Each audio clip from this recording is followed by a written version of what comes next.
I would just get right to it. Just start rocking in my chair, get her really nervous. She'd crack with me. There's no way she'd get away from my line of questioning. So, what does human flesh taste like, Hillary? I'm here not to offer my opinions. I'm here to answer specific questions to the best of my ability. Tell us a little bit about the taste of human flesh. I'm done with this. If you guys are doing that, I am done. You can hold me in contempt from now until the cows come home.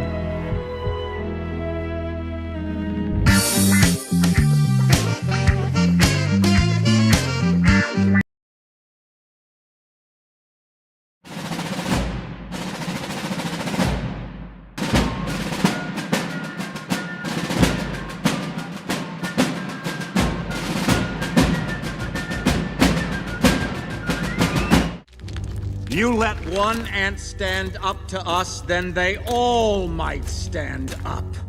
Those puny little ants outnumber us 100 to 1. And if they ever figure that out, there goes our way of life.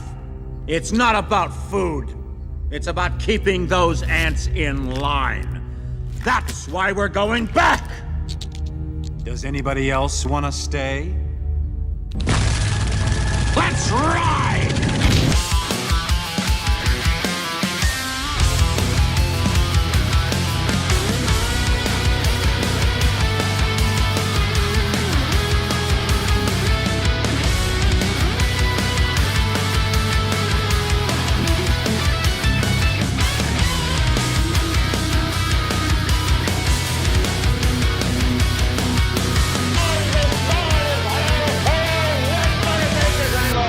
Sent me a note. They said stop smoking. Yeah. I rolled it and smoked it. Smoked a note. Dun, dun, dun, dun. Bum, bum, bum, bum. It's a nice rainy night in Marchuary. Welcome. It's March 5th. We are 10 days away from the Ides. We getting there. March 5th, a Thursday night. It's a Badlands night. Our buddies from Badlands are going to be joining us in the audience. I hope you all have a good time. Hello, everybody on Quite Frankly.tv, Pill.net, YouTube, Rumble, DLive, X, Twitter. It's a good time. And, of course, Twitch. You can't say nothing about Twitch. I was hanging out with people on Twitch last night after the show. Yeah, like 3 or 4 people.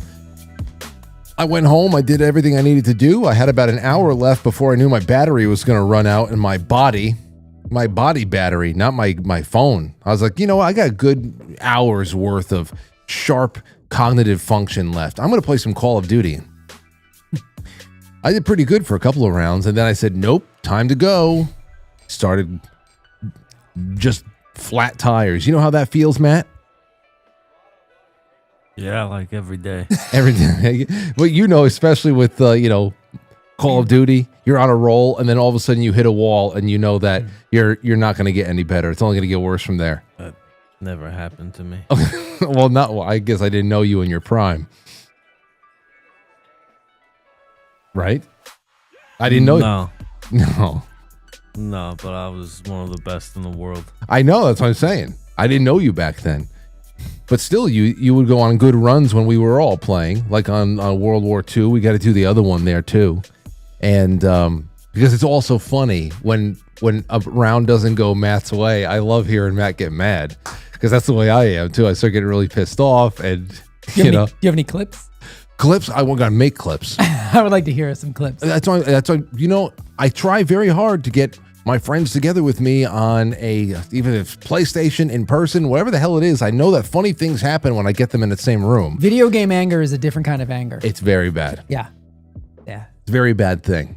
Unleashed. And I sometimes I tell myself, well, I'm going to use this as a moment to train my emotional, my control centers. Good luck. And it doesn't happen. I actually I walk away cursing a person that I've never seen before.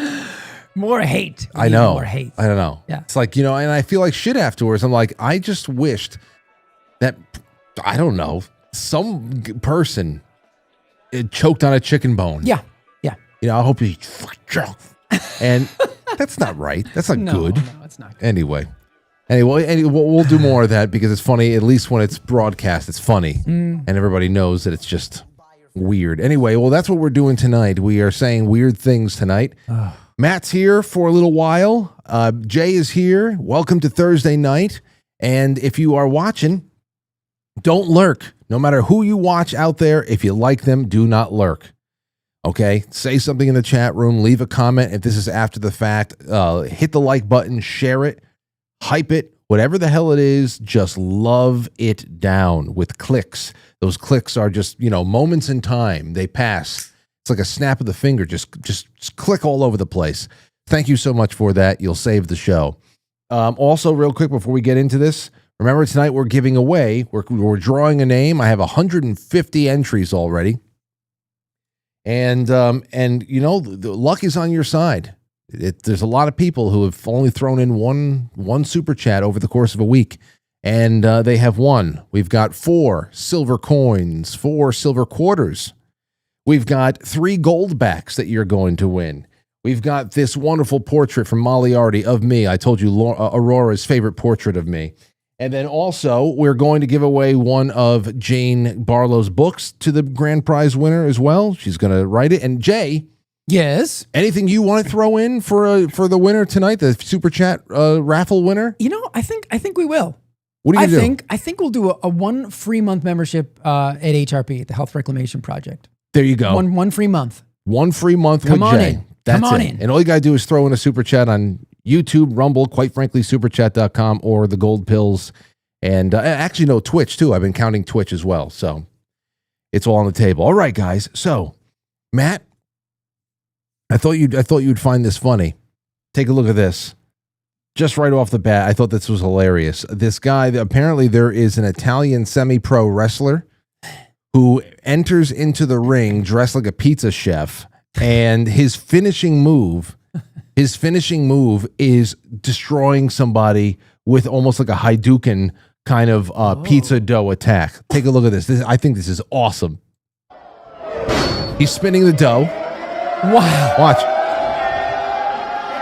Boom. Yo, I am 100%. This would be my guy. You should partner up with Stephen Flo. Have you ever seen Stephen Flo? No. He's a wrestler. He dresses in grunge attire, and he comes out to the song Stephen Flo. Stephen Flo. Would you consider Pearl Jam grunge? Hell yeah. Sure. Their first album? Yeah. 10? Yeah. Yeah. Their first and some of the second album? Yeah. Then they went soft. He was Matt was very, very into when we first started really hanging out with Matt. He was singing Pearl Jam, so he would actually get Anthony to like play the music, and he would sing. He would also send us voice notes of him practicing his Eddie Vedder voice, and for a little while there, he had Anthony give him basic bass guitar lessons. I have footage of Matt. Oh. I have footage of Matt, playing a basic bass line in a jam session with Mike and Anthony. How's your Eddie Vedder now, Matt? You can do it. Oh, he just, it's still just good? The grunge. Yeah. That album was massive. 10? Yeah. Yeah. Hell yeah. I mean, it was everywhere. That was a great time in music too. Mm-hmm. There's a lot of good bands that came out at that time period. Yeah, that's a great album. Yeah. I'll tell you one thing. I'm getting to the point where I don't want to be any older. But there was a long time where I was just like, man, if I was just 5 years older, I would have been able to experience a lot of awesome things just around this area. Yeah. Like just the acts that were coming into all of the local clubs and theaters around here. Crazy that's stuff. Do you know if Pearl Jam ever played the Capitol Theater? No. No. They're probably always too big. Hold on. Pearl. Hold on. They didn't? No. I was thinking maybe just before 10 or before it really hit, but I think Eddie Vedder might have Oh, went sure. there himself. yeah, that could Maybe. be. Ledbetter's, a Pearl Jam tribute band, are Yeah. performing at Garcia's on March 21st, all of last year. Oh. Please, I'll sing Yellow Ledbetter better than this singer. Pearl Jam ever at the Capitol Theater? Let me see.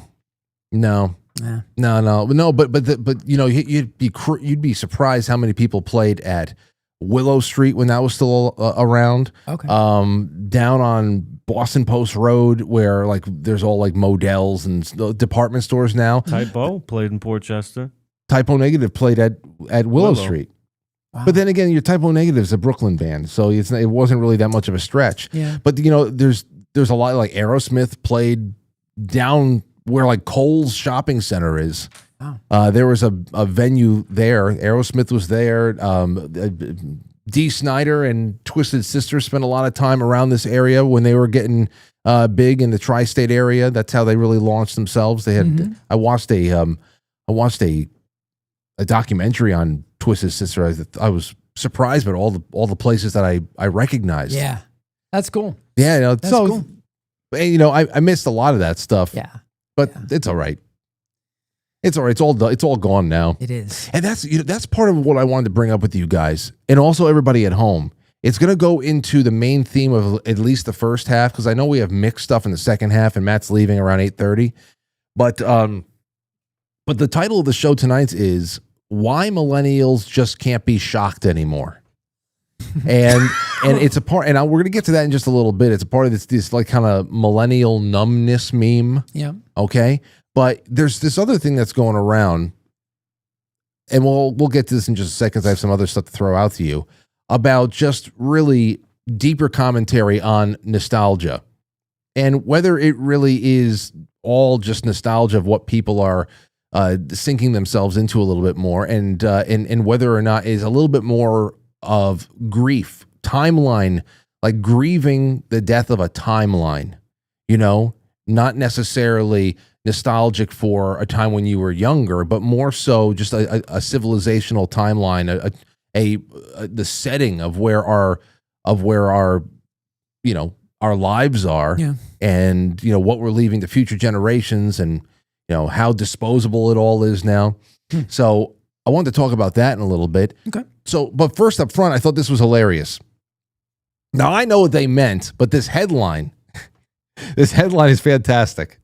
Women actually lose part of their brain during pregnancy, but there's a bright side. Jeez. Now I understand it probably has had a little something to do with like brain matter or something like that. And I remember when Lauren was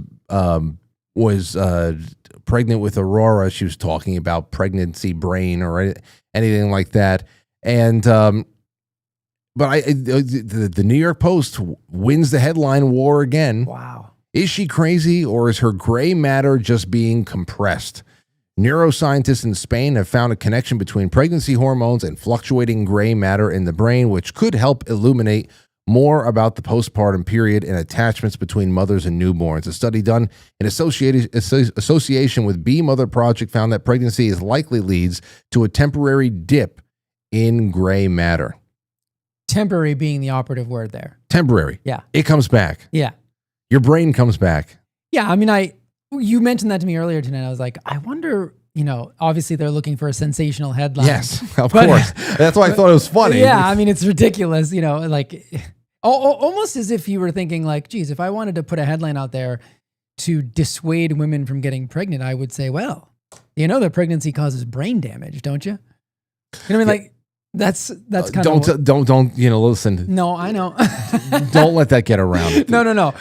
There's already so many people who are like, I'm going childless because. Well, but I looked up a couple of papers because I wanted to understand where they were coming from, and yeah, it's similar to something like synaptic pruning during adolescence, where excess neural connections are eliminated to streamline efficiency. Pregnancy appears to optimize brain architecture for the maternal role. This pruning may enhance neural efficiency, improve cognition, facilitate behaviors like bonding with the infant, heightened empathy, and response to a baby's needs. So these are not degradations. It's like more like a brain remodeling because of the pregnancy. So there's like scientific rationale behind it, but obviously the way they frame it, you're talking about. Well, that's fine. You'd think it was like, well, women just get dumber when they get pregnant, Well, we get dumber when we have boners. Oh, well, that's true. Our brains get rewired a couple of times a day. It's a different phase of the pregnancy. It's ridiculous. Anyway, so that's just one little thing I wanted to throw out there. I thought it was funny. It was one of the first things I saw this morning. Matt, take a listen to this. Actually, Jay, you'll think this is interesting too. You okay? Don't die here, Not please. Not here. Dutch scientists. Oh, hold on a second. It's got a little warm in here for some reason. You feel it's warm? Yeah. It is warm. Putting it on medium. Air conditioner in March. It's humid. Yeah, it is. Dutch scientists, they're saying now that your headphones could make you gay. Wow. Which brand specifically? Any colors? We're going to get into that. They say, let's see here. A lab in Netherlands performed tests on numerous headphones and found them to be possessing endocrine disrupting chemicals, which mimic hormones that could cause neurodevelopmental problems and the feminization of males. It's Alex Jones. I know. There's atrazine in the I don't like them putting chemicals in the earphones to make fucking people gay. Leading products from Bose, Panasonic, Samsung, and some Sennheiser. All right, well, I got JBLs. You're fine. Yeah, what are these? AKG, I think. Yeah, they are from- AKG. from Let the me look see of if it's on it. Because I have these on a lot, Yeah, at least yeah, 12 yeah. hours a week. Yeah. And You're gay. I'm not getting, I don't feel like I'm getting gayer. It's probably the wireless ones, I would imagine. Yeah, okay, yeah. Notable on the list, headphones possessing dangerous levels of these chemicals are gaming headphones from Razer. Okay. Let me see. They're being pulled off the shelves at the time right now. Daily use, especially during exercise, when heat and sweat are present, accelerate the migration directly to the skin. So now they're not talking about the radioactive issues. Like you and Right. I, we were talking about, I don't know, Matt, if you've ever had them, but I had them for a little while and they were actually pretty convenient at nighttime when I'm just, getting into bed, Lauren's sleeping. And I just want to, scroll through a couple extra things or listen to an old episode of Coast to Coast or something. I'll just put like the right earbud in and just listen to that for a little bit and just roll over, listen to that and, take it out and throw it on the dresser or something like that. And then people started telling me that the earbuds in particular, the wireless ones, are very high in radiation or they emit a lot more of that disruptive frequency than the wired ones were. Sure. And I said, that's interesting because sometimes I feel like I'm starting to get nauseous. Bluetooth makes You're me nauseous. turning gay. Yeah. You're turning That's gay. the first stage. It's first stages in gayness. That's what I thought. Get that thing out of my ear. I'm not gay. I feel bad. It was my earphones. I get a note from my doctor. Likely excuse. It's my blood pressure medicine. I got it readjusted. Everything's fine now. It's just a phase. I am not gay. Santa Claus. My brother's over there. What's that mean? I don't know nothing. He's just there. I'm not gay. So you're from the study. You're right. Yeah, it's just smoker's cough. I'll be dead soon. Don't say that, bro. Jesus is listening. Let's see. From the study, Bisinfol A, so BPA.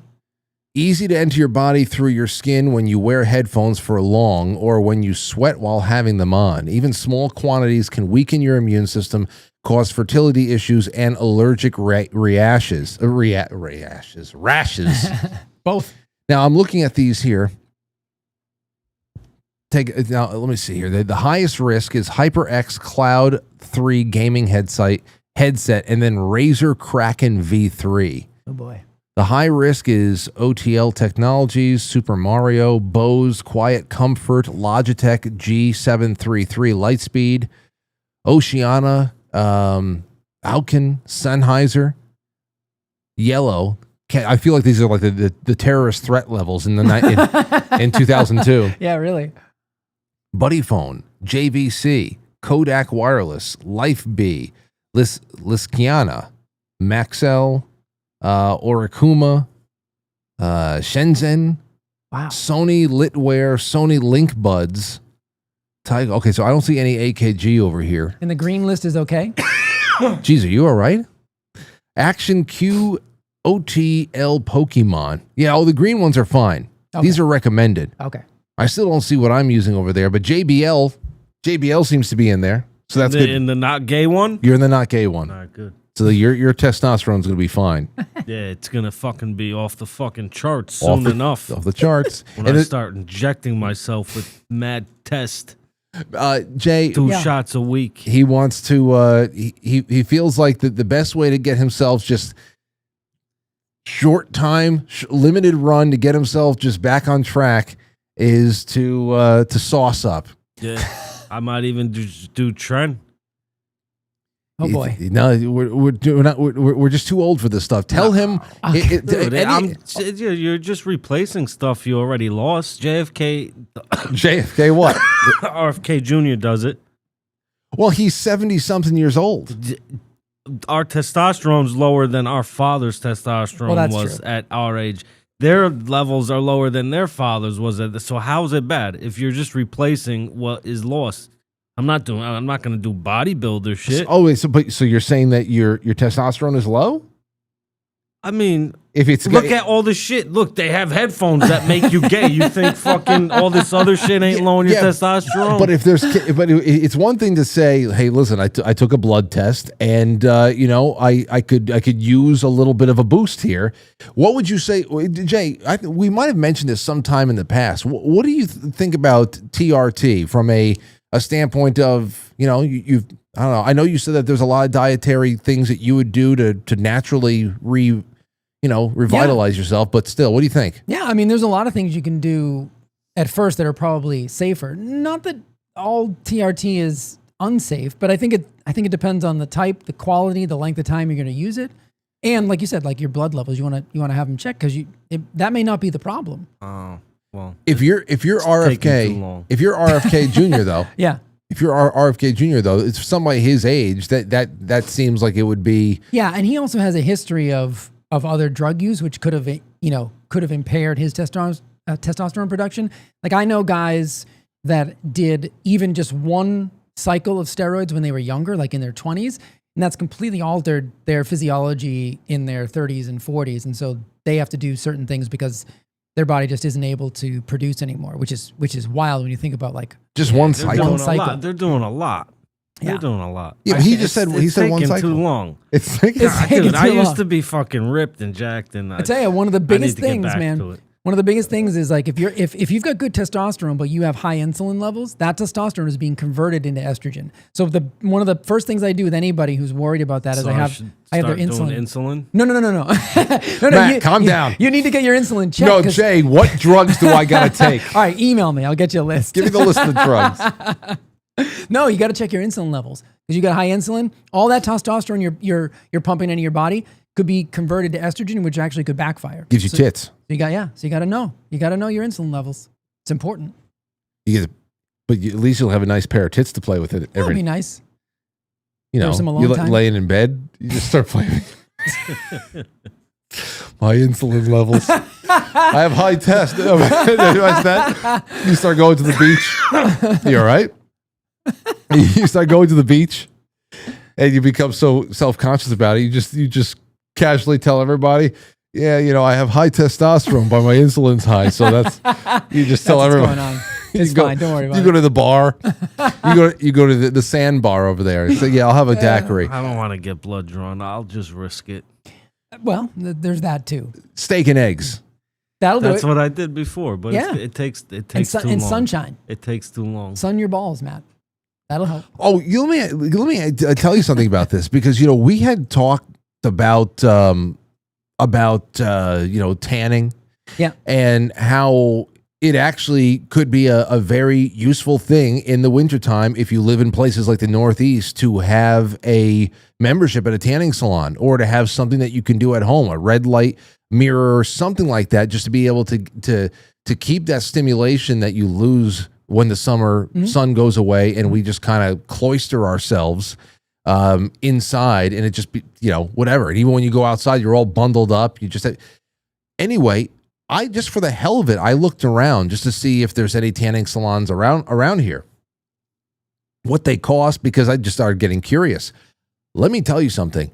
You have to travel a long way to find a tanning salon that actually still has UVA, UVB beds or whatever. What are they all? Really? Dude. I sprayed now, right? I wanted to, yeah.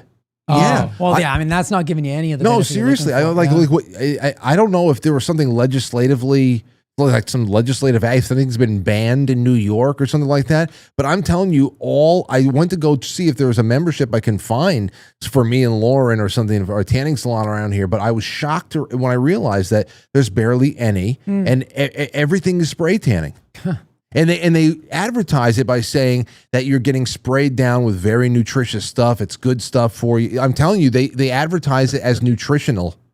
I don't know what they use for that, but I would assume that this is because the whole idea that the sun is inherently dangerous, right? Like dermatologists will tell you the only amount of safe sun exposure is none, which is like laughably stupid, but that's how they're trained. So I would imagine that shift into spray tanning is to eliminate because of the idea that inherently UV radiation is bad for you. And in extreme amounts it is, but getting exposed to the sun, Definitely not bad for you. Yeah, people in chat say, Frank, you can always find a neighbor that has one. Yeah, I guess so. People shouting Matt out. They want to say hi to Matt. Yeah, it's just that COVID probably killed the tanning bed business at Shane B. Yeah, that's a good point too. Killed a lot of things. Yeah. Killed a lot of things. You know, I was... Well, that means there's a market for it now. That's right. Hold on. You know what? Real quick, Mata, make America tan again. Let me ask Google. We should open up a tanning salon. Was there any recent legislation passed in New York You can open up that a tanning limited salon with a glory hole in the back. tanning salons from Just in case we get another up? COVID. They are Because we know those are safe during COVID. spray Glory holes. and salons now. It's a separate fee. New York has heavily restricted rather than outright banned UV tanning salons through strict age limitations. And proposed further restrictions to age 21. Well, that's not the case. I want to know about the actual. New York. Yeah, they did that. Didn't they do that with like Red Bull and shit? You need to be 21 to buy it now. You can't. It's illegal for anyone under the age of 18 to use a UV tanning bed in New York. Oh, okay. Here's another one that I found out recently. You need to provide proof of, an ID, proof of age to buy creatine. Yeah. Oh, yeah. That's in what New it York. was. A pre-workout. Creatine. Yeah. No, I think it was like pre-workout. Maybe if it has creatine, because I've tried it. I mean, I've lived here for over 10 years. Even just purchasing it on Amazon, which I don't recommend, but you have to put in an ID. Molly's got a great creatine product over on Keto Brainz. She sent me a whole box, and I've been using it. But if you tried to order it through, Amazon or through regular channels, if you have a New York address, New York delivery address, why would that be? I have no idea, Frank. You can overdose on water. So what? Your body produces creatine. Creatine isn't it like the same structure as whatever type of steroid? It's like barely off. Yeah, I mean it's similar, but I mean your body produces creatine. So I don't understand how they didn't restrict it for a while, and then one day I went on to just sort of buy creatine because I it's one of the supplements that I use. He juices. And I do a couple of things. I do inject a couple of things if you're interested. What? We can't talk about them here. That boil. What boil? Boil? He spikes up. Oh, spike up. Yeah, well, no, there's a lot of interesting things out there. I know about all the you're talking about peptides in particular? Yeah. Existing tanning facilities must adhere to strict record keeping, including photo ID. I don't see any reason why there is some evidence here that there's been an industry shift because regulations specifically target UV radiation devices. Businesses have shifted to spray tanning, which does not require the same health permits. Man, and I don't know what they use again, but I would imagine it's probably worse for you. Yeah. Because who knows? Yeah, I don't know. Your skin's absorbing God knows what. I don't know. Okay, now I asked everybody this question last night. First, I'm going to show you 3 memes. There is a meme format that is getting around on Instagram and elsewhere right now. It's been colloquially dubbed the Millennial numbness meme. How numb millennials are to things like imminent war now and everything else. I understand that it didn't start with us, but since we were born, it's been nonstop. I know that people who are 3 times our age have seen world wars and everything else. But anyway, take a look at it. Here's what I played last night. Millennials barely fazed by the 14th once-in-a-lifetime crisis of our adult lives.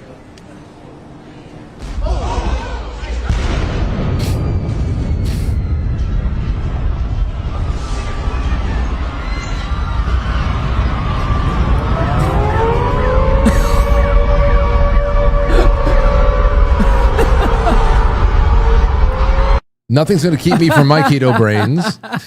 Here's another one for you. Millennials who literally watched 9/11 during high school English class, went through 2 recessions, a global pandemic, and now are casually watching World War III begin, all before hitting 40. So... here's another one. This one I love. Millennials witnessing 9/11 inside jobs through recessions, so just kind of walking through it. all before hitting 40. That's the punchline of it all. And so I asked everybody last night, think about it. What are some of the things that we can also add to that list? And you are more than welcome to call in, to super chat it in. And here's what I was able to dig up. So obviously I just started with 1999. I mean, we were all born early to mid 80s is when it all really started. I know some people put millennial close to 81, 82, but it usually people are like, I don't know. Anyway. I always get confused on those. It's whatever. And Y2K. Oh, yeah. Okay, that was obviously just panic. I had a couple of friends who were freaked out about that. About Y2K? Yeah. That planes were going. We listen. They were stockpiling water. They were, and yeah, I remember vividly. We got together for our 1999 New Year's Eve party. I was in 8th grade. Going, no. We were just going into our freshman year of high school. It was our freshman winter break, and we had all of our friends from 8th grade from last year. Everybody's over and all that stuff, and we had a great party in 1999. And we were counting it down, knowing that, hey, listen, at 12 midnight Eastern time, the lights may go out. The ATM starts spitting out cash. And of course, everybody. The one thing everybody kept talking about was, our plane's going to fall from the sky. Oh my God! Imagine. Yeah, that we were going to hear like the whirring, almost like the V2 rockets it's gonna coming land on in your house. I know, but then nothing happened. Yeah, totally anticlimactic. I mean, 1999 was also the dawn of what you can call the modern day school shooting era. Oh yeah, with Columbine. That was Columbine. That became, I mean, school drills, that started becoming a normal part of childhood at that point. I was working I was at an elementary school when I heard that on the news. I remember. Yeah. Crazy. Yeah. Then, of course, there's 9/11. There's September 11th. Yeah. And that, of course, led to anthrax letters. Yep. That also led to the DC sniper the thing. Beltway. Yeah. Yeah. The guy that he was just like showing up. Well, everybody was looking for white Astro vans. Right. Because he was a white Astro van was near Home Depot, because he was shooting at people near Home Depots. Yeah. Like from Virginia on up. And they got caught because they slept in the car, just like Goodfellas. Yeah. Oh, that's right. That's how he got busted? Yeah. Yeah. Huh. So, I mean, there was a lot there, wow, too. There's like a trip down memory lane. I want to keep looking at the chat room. Let me see here. Yeah, the collective memory has got to bring some more. A Wichita Buzz says, I flew on Y2K. Wow. On New Year's Day? Say, I gave birth to my firstborn in 1999, says Ricky. I'm just looking at the general chat right here. I want to see. I just see what people are saying. But anyway, going back to this. Then we got Iraq and Afghanistan. Of course. 2003, yeah. 20 years, war on terror, 2 decades of that, which of course goes right back to what I was saying before with the headphones that make you gay. It looked like the daily terrorist updates. Yeah. It's a yellow coded day where everything's decent. Yellow, got ticked up to orange. Something can happen at any time. Donald Rumsfeld coming out every few minutes, like a groundhog to tell us whether, you know.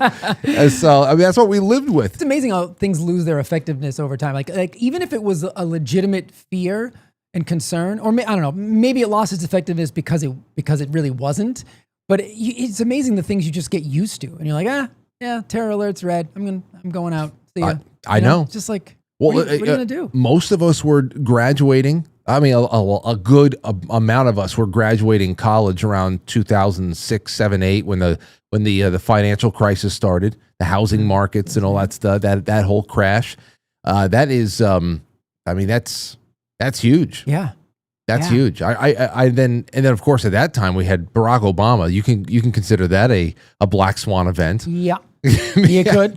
You certainly could. That I voted for. How many black swan events happened before they're no longer black swan events anymore? You know, it's like I know. Well, because black swan events they refer to a very specific gradient of like you're talking about how many times probability removed from, like, you want to talk about, there's like a mathematical equation to actually categorize something as a black swan event. And it's also one of those things where it's really just becomes a harbinger of a major change, you know, but there's also a probability aspect to it all, which like you're saying, when there's so many paradigm shattering, not even paradigm shifting, 9/11 and COVID are paradigm shattering things that happen within a quarter century.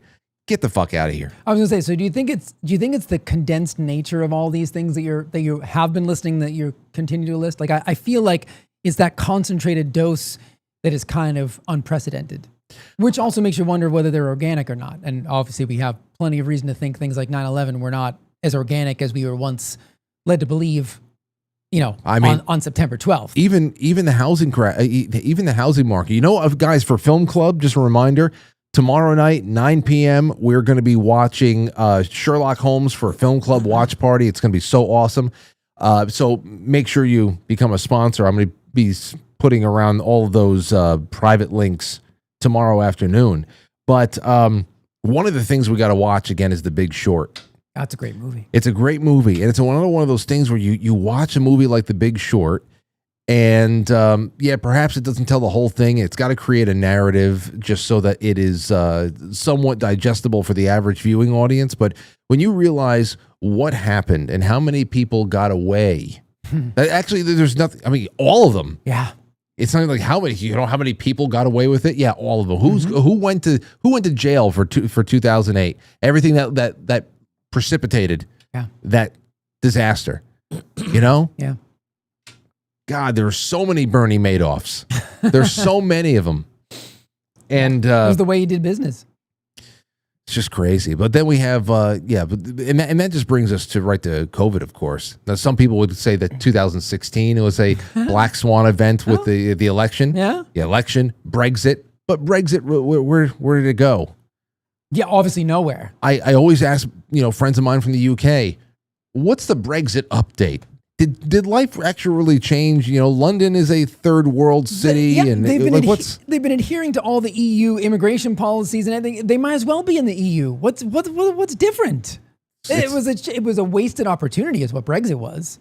It just went to show you that the people actually really aren't in control. They can vote to leave the EU. Okay, what changes when you've got that slob Boris Johnson in there who didn't, he wasn't a representative of any kind of conservative or Tory party. I miss when we had like one big murder trial per summer. Like we had like O.J. Simpson, 1995 or so. Yeah. Like it was like that's what it was. Yeah. A couple of years later we had Princess Diana. Oh yeah. There's a lot of different things. We had Matt's trial. Oh, in 2014. I heard about this. May 27th, 2014. I re-premiered it. Not guilty. Yeah. I know. I heard a jury of disinterested stoners said that he was not guilty. So is that your peers? It was all of our peers. There's people that were watching it. For anybody who ever wanted to watch that trial, I premiered it last week, and quite a few of us had a great time. Here it is right here. You want to see a little bit of this? I had to start representing myself. He did. He fired your counsel? He fired his counsel in the middle of the trial, but she stuck around and she insisted she be co-counsel. Oh, okay. So there I am prosecuting Matt. It's funny. It's really funny. Here, take a listen to this. Hold on. Look at this. The people are saying I'm not guilty. This dude took a picture of a notebook in a car and tried to say it was in my car. All it was a picture through a window. You didn't even see what car it was. So he put a notebook that had the same paper, put it in his car, took a picture of it, and that was his bombshell evidence of the case. Wow. And what was your defense? Wow. Are you really? You are going out of your way to create new lore 10, 12 years later? That's what happened. I put that was the reason why we put him on trial, which we got it. Rewatching this was absolutely incredible. I miss these days so much, but I understand it's just, there's so many people there that, I don't know, everybody gets on with their lives and stuff. Yeah. But you had Mike as the bailiff who brought Matt in handcuffed. He brought him in handcuffed. Wow. But so Matt was escorting Matt, but he also had a sword over his shoulder. Whoa. And then also Mike, he presented in the middle of the, I love how we had a disclaimer there that in this, we called it the Supreme Court. Okay. And that if there was a guilty verdict, the defendant would be executed right there on the spot. Wow. And Mike showed that we actually had a lethal injection. He showed everybody the lethal injection that would be, look, and here's the lethal injection. So if he's guilty, we're going to kill him right now. Wow. So we see, I actually think that we were doing good things. Yeah. Yeah. This is how it should be. So what? Okay. So what was the crime? Okay. The crime was this. Matt was terrorist leaving. Wait, hold on. Now he's Hold on, one at a time. I need to hear the evidence. You can listen. It doesn't matter. I'm telling you why you were there. He was being accused of terroristic threats. Okay. And what he was Allegedly. doing. Threats. What he was allegedly doing was everybody was getting notes on their car. Okay. Every time we left the studio, there would be notes on our car coming from mostly the same notebook. Cast. Frank, Matt, and Jamuga. Jamuga. There you go. Here's a woman, Jamuga. So Matt, we were getting all these notes left on our cars, and it was saying things like, I am coming, you are, the time is almost up, the sturgeon moon, always talking about how the phase of the moon was going. And he would sign it, the Silent Soldiers, SS, the new SS. Okay, all right. And so I had handwriting samples of Matt and everything that I said, listen, it's the same handwriting. We saw the actual book. We saw the book that we believed all the notes were coming. Most of the notes were coming from. It was a spiral notebook that was inside of his little Volkswagen at the time. Oh. We saw it. We actually went to our Judge Koss, and we said we want a warrant to search his car. We think that we have reason to believe that the originating notebook is in there. Okay. We got the warrant. I actually put it up. I actually have it here. I still have the warrant signed and everything. That's actually how I found the date of the trial, because it predates the trial. So I found, I went into the archives. I saw May 27, 2014. And he obstructed us from going into the car. And then when he said, fine, you can go into the car, we went in there. It's gone. It's gone. Now, okay. There's one thing I'll show you. Matt, I want to hear your side of the story next. Hold on. This is hilarious. We bring in our buddy Jay Ostrowski, and he was a character witness I brought in. And you gotta hear this. This is incredible. Hold on a second. Wait a second. Wait. Jay's testimony with Matt is fantastic. Oh yeah. No, Your Honor. I want to hear it now. Your Honor. Hold on.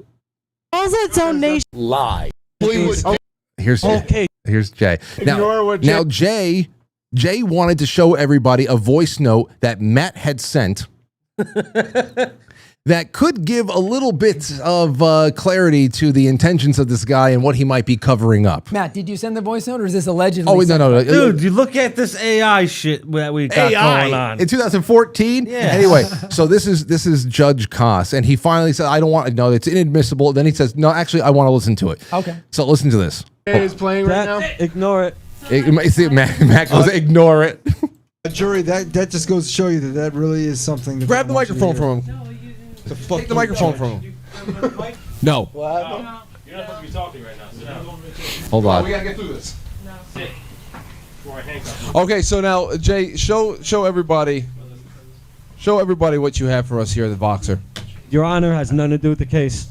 That's a statement. There's Jay. Yeah, what are you doing? I was overruled the whole case. You're over. Nothing to do You're with the case. He's a character witness, Your Honor. Sustained. You don't just go and keep doing what your agenda when the judge says. I didn't hear it. I didn't know. I've been overruled everything. You're overruled 9 times. Your Honor, you're sustaining this. Is the dolls its own nation? Why is Matt the only accused? Almighty. Why is Matt the only accused? Wait a minute. Wait, Your Honor, it actually does because he's talking about this. No, I'm not. Your He's Honor, talking about what he would do on what with premise? this. On what premise? Huh? On what premise? Can we please listen to it? Fine, we can listen to it. He's talking about how far he'll go to protect this lie. Your Honor, this objective is leading. Look, there's no. This is leading. Everybody's just saying things. Leading the witness. Everybody's just saying things. Jay is sitting there saying, "Hey, I have him on tape." And you're going to hear the threat. This is fantastic. Okay. Hold on up to the microphone. What the conversation is. Whispered in my This is hearsay too. Hearsay. Yeah, I can hear Matt saying it. Hold on. No, Your He Honor. doesn't say the letters, but he's Your talking Honor, about it this. has no substance to this That's case. not. Yeah, Trust there's me. no Yo, way. just It let- has listen, no I wanna hear it. substance to this case, Your Honor. That's not it. Now he's about to play it. Now, after he plays it, listen to the first thing that Matt's co-counsel says because it's just so damning. Listen. I'm overruled the whole case. You cry the one time you. I'm not crying. I couldn't believe Your that Honor, he's. it has nothing to do with this case.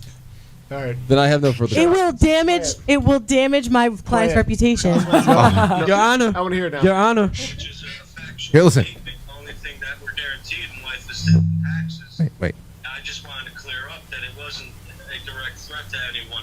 So let's There you go. that route. Wait. Your Honor. So, Jury. Listen. No, seriously, I'll beat the shit out of myself. And Jay, you're a professional fighter. I'll beat the shit out of myself and say you did it, and your hand's a registered weapon. You'll be going away. There's no way to prove that wasn't edited together. see? You see? There we had him on tape threatening a witness, saying, "I'm going to beat myself up and say it was you. You're going to go to jail if you do this." That's and the first thing his counsel says is, "We don't know that wasn't edited together." Just like a lawyer. it's true. It's true. Oh man, this was such a good time. Still does it. It's still. I'll put it in the chat room if you guys want to watch it.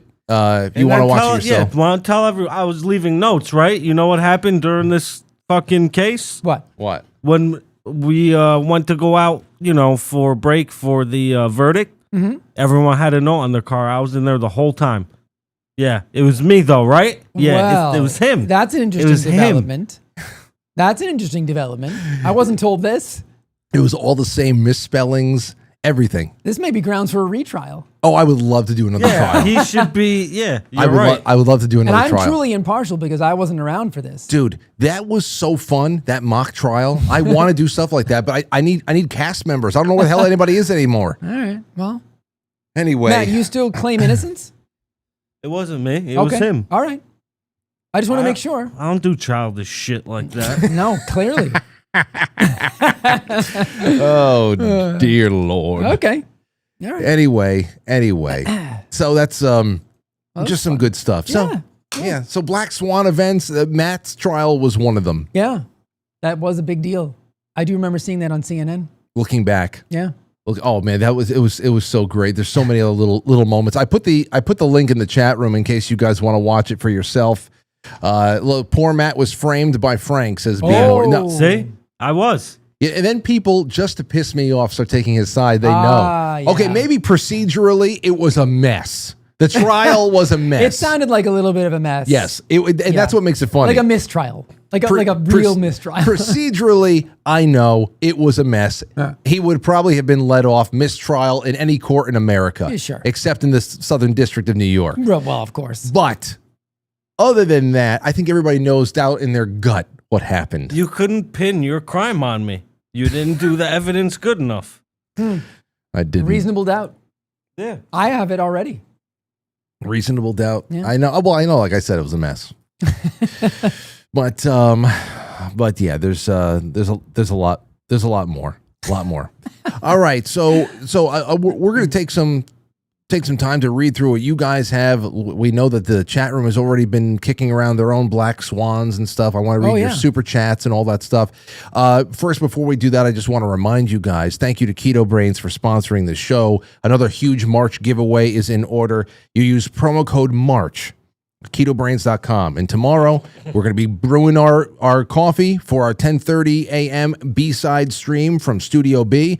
Oh, man, get your Keto Brains ready for that. And also your Quite Frankly Elevation Blend Coffee. They go together wonderfully. Jay, why do you like Keto Brains? You're the one that actually introduced it to me. Real quick, just tell people why they need to get it. I mean, it's just one of the most fantastic focus tools you could possibly add to your coffee. And it eliminates the need to add any additional sweeteners or anything like that. It's fantastic. I told you, I used it in my comp exam. So I finished grad school, but you had to take this 10-hour exam. It was actually 10 exams, an hour each, but they were all back to back, and you had to do them in one day. It's actually kind of crazy. And all I had with me was Keto Brains. So it was just a constant stream of Keto Brains, and that's what kept me sharp from test 1 to test 10. And that's when I knew this is the stuff for me. And that was really even before I knew Molly personally or had met her or anything like that. So I was using the product before I ever met her and got involved, from a business perspective. And now we're friends. Yeah. And listen, when you go to ketobrains.com, throw in a box of salty electrolyte packs. It's incredible. Have one of them a day. If you don't want anything that's flavored, get the unflavored then. But I'm drinking the strawberry one right now. I just put one, have a liter of that a day, and I'm telling you, it turns things around. I think everybody's dehydrated. They don't even know it. But thank you so much to Molly, and I'll see you guys tomorrow. I always save my first sip for people on Friday mornings. Okay. All right, let's see. What else do we got? Listen to this. I got an email. Oh, actually, I got a voicemail that just came in. I think this is from Todd. Take a listen. Frank, this is Problematic Todd. I just wanted to call in and tell you that your show last night with Brian from Demon Erasers was awesome. Making Quite Frankly great again. Not that you weren't already great. You get my point. I thought he brought the fire. A lot of what he said rang true, at least in my gut. And that's all we can go off of these days. And also, I love the clips at the end, specifically the one where the Big Lebowski predicted the Epstein timeline. I don't know how the dude did it, but I got to imagine he was smoking a joint and listening to Credence. Yes, it probably was. And last night, I don't know if you missed it out there, you have to watch it because there was just some moments there that I just left with my mouth open because we were just getting dragged through all this awesome stuff, and I love those nights. Yeah, I mean, sometimes when you're drinking from the fire hose, you just got to let it happen. Well, cigarettes became a big part of last night's show. Yeah, and how essentially every cigarette box's design, the cigarettes themselves, the manufacturers, they are in one way or another tied to some Jewish Kabbalistic practice, and it's satanic. Oh, yeah, a lot. Yeah, like what's Newport tied to? Everything is everything has eagles, like Nazi stuff. Eagles, pyramids. What do you mean Nazi stuff? You just said it was Jewish. Oh, see, you have to watch the other. You have to watch the other part. We were Brian from Demon Erasers started out by talking about what Ashkenazi really is. That was interesting. Yes, it was very Jewish Nazis. It's just Nazis. You have to just check it out.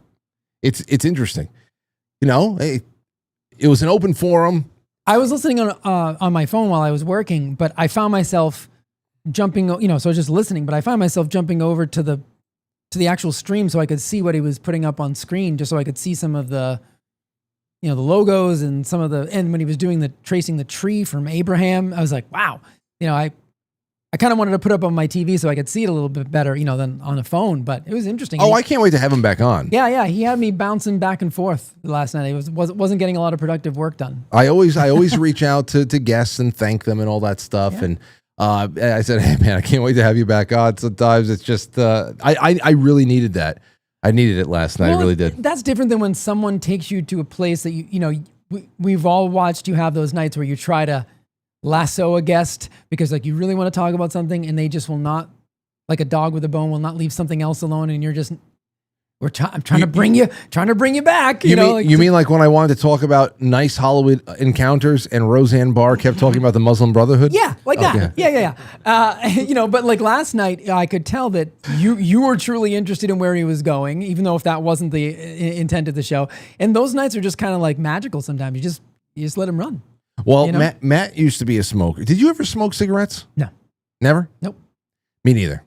But Matt used to smoke cigarettes, and this was sent in by AK in the Discord. And I thought it's interesting because it's very much like what we were looking at last night with all the different types of cigarettes there, but it's a little bit more funny instead of occulted. And it talks about the kind of person you are based on what you're smoking. And we'll just start up here. Marlboro Red, Cowboy Killers, which means pretty much any adult white man. If you smoke Marlboro, what is that? Marlboro Smooth, Matt? Which ones? The silver ones? This light blue one. Maybe menthol? Yeah, menthol? Yeah, it gotta be. Marlboro Smooth. Christmas is your favorite holiday if you do that. Camel Menthol. First semester of college girl. What's this? Black Camel down I've here. never seen some of these. I only date black guys and I have a small dog. Damn it. What is Camel Red? Camel Red lights? Huh. It says damn it. Camel Menthols. Oops, I'm failing all my classes. Marlboro. What's this brown Marlboro? No, never seen that either. Stoner guys who rent a house with 4 other dudes smoke Marlboro Brown. Okay. The Marlboro Ultralights. I'm trying to quit. Fair. That's actually the ones I started with. Yeah? Yeah. Marlboro Lights, 40-year-old mom who also drinks light beer. Marlboro NXT. Never seen that either. Probably watches Rick and Morty. I don't know. Camel Blue. The Beatles invented rock and roll. Okay. Just the skull. Just stop it. Camel. What is that? My favorite books are Catcher in the Rye, 1984, and The Great Gatsby. I guess it's like a writer, like a hipster kind of a thing. Yeah. Clean shaven college dudes smoke Camel 99s. You're still not sure what to smoke, so you're going to try these wides, Camel wide filters. Wow. I know the stereotype is that black people smoke menthols, but I think Marlboro menthols are specifically made for white people who smoke them too. Nah, I never smoked Marlboro menthols. Let's see. What are these? American Spirit. I smoke those American sometimes. Unnaturally colored hair. And then this other American Spirit, the yellow boxes. I've been bumming smokes for so long, I finally broke down and decided to buy myself a pack, but I didn't know what to buy, so I picked these. And then American Spirits in the black box, which I've never seen. Oh. I go to a local microbrewery to hit on chicks and drink sour beer. Oh, I can see. Yeah. I. You know what? I don't even know what it tastes like, but I know that type of person. Strong. They're strong. The first time I had an American, one of those in like 9th grade, I got sick. Wow. Yeah. Yeah, I remember it. That's how bad it was. I got sick. Like you threw up? I don't think I threw up, but I didn't like it. I have one over here. What the hell is L&M? No, I've never seen that either. I've had some of those. You have? Yeah. Hold on. A manager from when I used to work at what fucking hardware store? L&M says has a barbed wire tattoo. Did he have a barbed wire tattoo around his arm?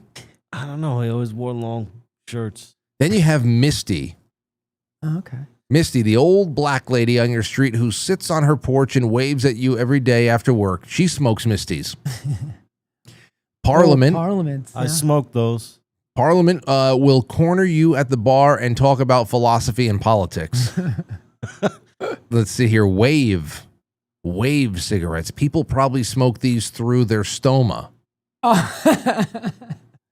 Paul Malls. This was a favorite of some of my great aunts.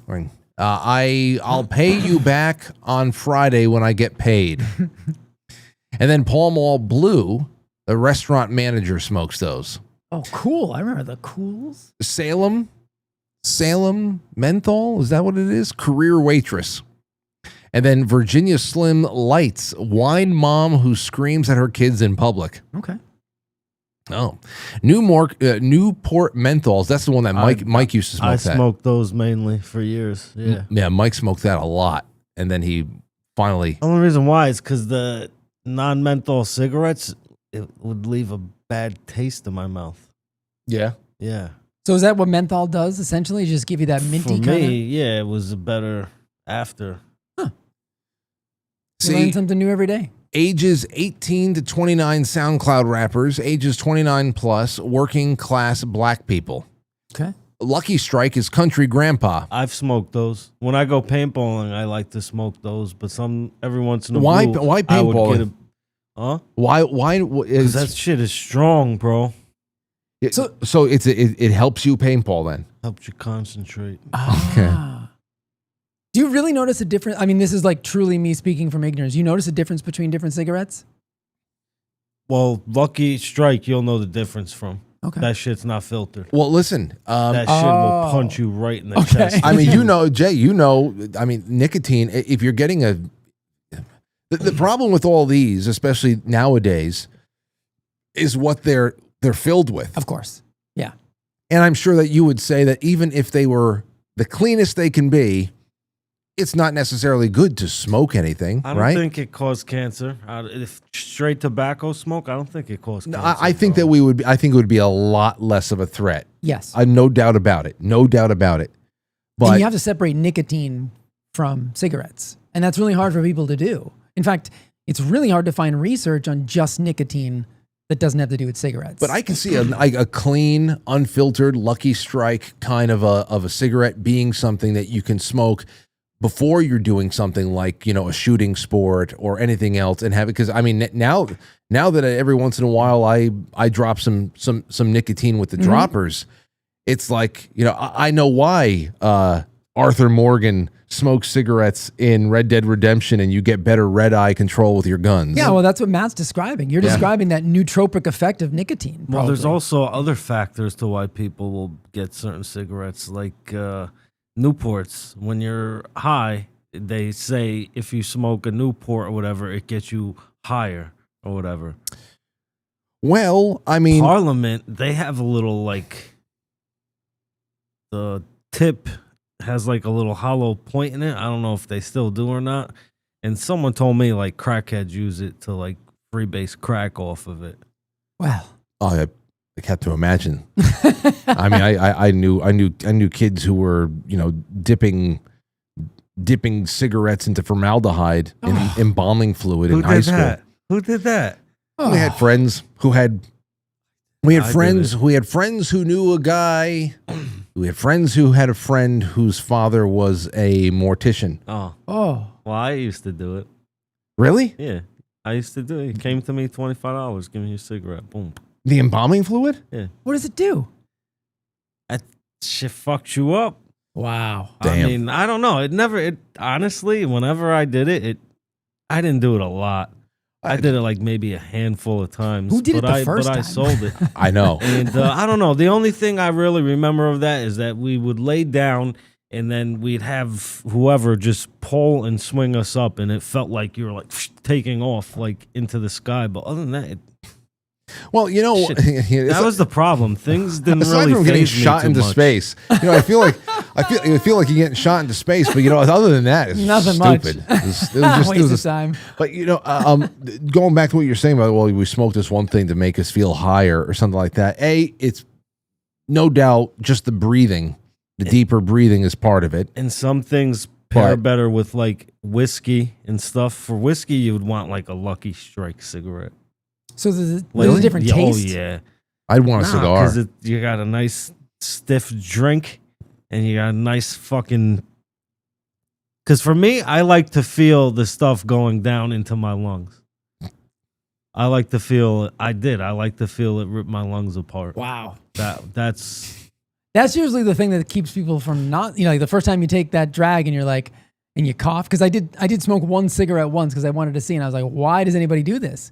Like, you have to overcome, right? You have to overcome that initially. I don't know. I was also very young the first time someone gave me a cigarette. And you didn't have any kind of reaction to it?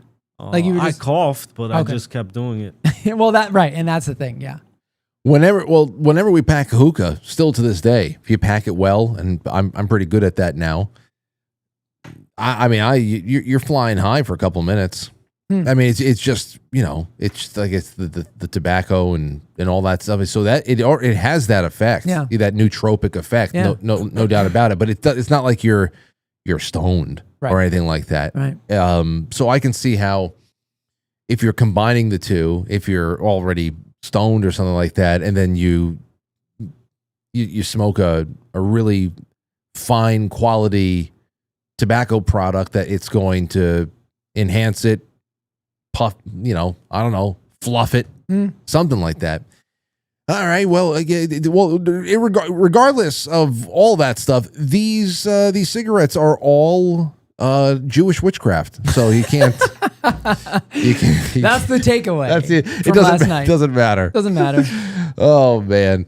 Anyway, so and when you really think about it, right? Like how he was describing it as you are the sacrifice, right? Like and then you think about population control and all those things. It is remarkable that those would be on all of the cigarette brands, like all the boxes. Yeah. Like you are the sacrifice. That was what got me. I was like, wow, I smoked for a long time. I got to quit this now. I quit this for a while. I was doing the chew for like 3 or 4 months. And then I just started doing this again. What about nicotine itself, Matt? Yeah. Like a lozenge. I got an addictive personality. Yeah, but I mean... And it's probably a good thing that nicotine is the only thing that I stayed addicted to as much as I am. I agree. That thing was, I'm really happy that thing got you off of cigarettes. But you'd be surprised. There's some really clean nicotine products out there, supplements out there that get you away from all that. Yeah. You'll see. A chew? Tinctures. A lozenge? Lozenger? A cough drop? Yeah. Yeah. Let me know. I'll set you up. Pouches. Yeah, I want the lozenges make me hook. I'm just reading everybody in the chat room tonight. So everything's going. Let's go into the super chats real quick. East to West says just say no to smoking. Yeah. Esperanza Vence Tarot says gracias to the three amigos. Great topics this week. I agree. Yeah. This was a week that I always feel good at the end of it, like, wow, we did some good work. Though tomorrow night we're going to have a watch party. Saturday night I am going to be live at 8:00 on Chrissy Mayer's show from her studio. I believe at her house or something like that. But that'll be on Saturday night, so I'll make sure that link gets out there. It'd be great to have some of you guys show up and show some support and be kicking around in the chat room, so I don't get roasted too much. I'm sure I'm going to get roasted by somebody. Karma Nina says, loving the show tonight, gentlemen. Nice to see Matt and Gioni. Huh. Welcome. Okay. Thank you, Nina. Running on Empty says, Matt did a stellar job in his trial. I'm with you, Matt. Thank you. Listen, he knew that his life was on the line. He fired his counsel and he said, I'm representing myself. It's fair. And there you have it. And he was a bulldog. Jay Britt says, all-star cast, Frank, Matt, and Jamuga. Boy, that's gonna stick, huh? It's just it happens. It happens this way, Twisted Clown says, Frank, does the fall of athletes count? Tiger, Bonds, Lance. Oh, you know what? That's a wonderful thing to put in there. Oh, Tiger, Lance, and who else? Barry Bonds. Oh, yeah. Listen, Barry Bonds never, I guess, fell like in name only. He fell in name only, but he needs to be in it. Well, I think collectively they kind of, like, they all kind of fell. I don't really place it on Bonds. He wasn't the only one doing that stuff, right? So, how we put this? Let's put this out there. That's a really great thing. We're seeing, the steroid era. That was another whole thing. But also, can we add in we also saw the death of Hollywood? Yeah. Hollywood crashed and burned, man. I know that there's plenty of money floating around in there, and they have their thing. They're self-sustaining at this point. They've got endowments that'll keep them going for another 200 years. But as far as the mark of celebrity, oh man, that's true. And not only just fall from grace because of Weinstein level scandals and everything else, and just the truth movement in general did not stay focused on just terrorism and inside jobs and the corruption inside of Congress. We know that eventually branches out. That takes in television, and that takes in network news, and it takes in the movies and all that other stuff. That it's all a big scam in one way or another. It's very, very infiltrated with dark art type messaging and whatever. Sure. And then of course there's just the natural way that it has been encroached on by new media. Mm-hmm. And that's going to be interesting. By the way, did you see that the Supreme Court dismissed listening to a case about AI intellectual property rights? That you cannot that AI stuff that is created by AI cannot be copyrighted. It cannot be receiving any traditional intellectual property protections. Interesting. Yeah. So I believe that means things that you prompt. Right. See if it came out of your head, I like that. Now, how do you prove that though? I guess that's going to be easy to prove as far as, what can be detected and how do you know something is created, either become a composite thing or what. I mean, first of all, if you can't find the actors in your movie because they don't exist. Yeah. And I'm pretty sure that the ones that that do exist in your movie, you can check with Tom Hanks's publicist to see if he did a movie about whatever. So I think I don't know. I should look into it. But I think that's pretty much what it states. It has to be done by the hand of humans. I've said this on the show so many times. I don't know if you guys are noticing this lately, but I feel like, I don't know, let me put a percentage on it. I would say 75 to 80% of all the ads I see on YouTube or Rumble now are AI. And they're not, you can tell by the voices, but then you look at them and you're like, it's not a person. And I can tell, just there's like little subtleties that are weird, and they've got weird mannerisms, and they're getting better, and they're trying to. But it's just so, I just don't understand it. It's just so strange that they're trying to, push this out there. But it seems to me that high of a percentage I'm seeing, and it's in a variety of things. Whether you're watching anything on sports or music or whatever. So like I don't think it's necessarily tied to one specific algorithm. It's a variety of different videos have these AI ads. And it's wild. Yeah. What do you think, Matt? I think there is a fun aspect to AI, though. Oh, there's no doubt. I'm just wondering how it's being used and why it's being used so much in ads. I know, Matt, you got to leave soon, but Mike I'm choking on new music. Yeah. What? AI is good for that, but. Yeah. You got to listen to some of this stuff. It's going to kill you. It really is. Oh, by the way, speaking of it's going to kill you. You and I spoke, Jay, quickly the other week about RFK, glyphosate, and understanding the approach that they were having to first bringing all of this, the production of this fertilizer and pesticide home, and then hopefully from there being able to find a way to wean off of it. Mm-hmm.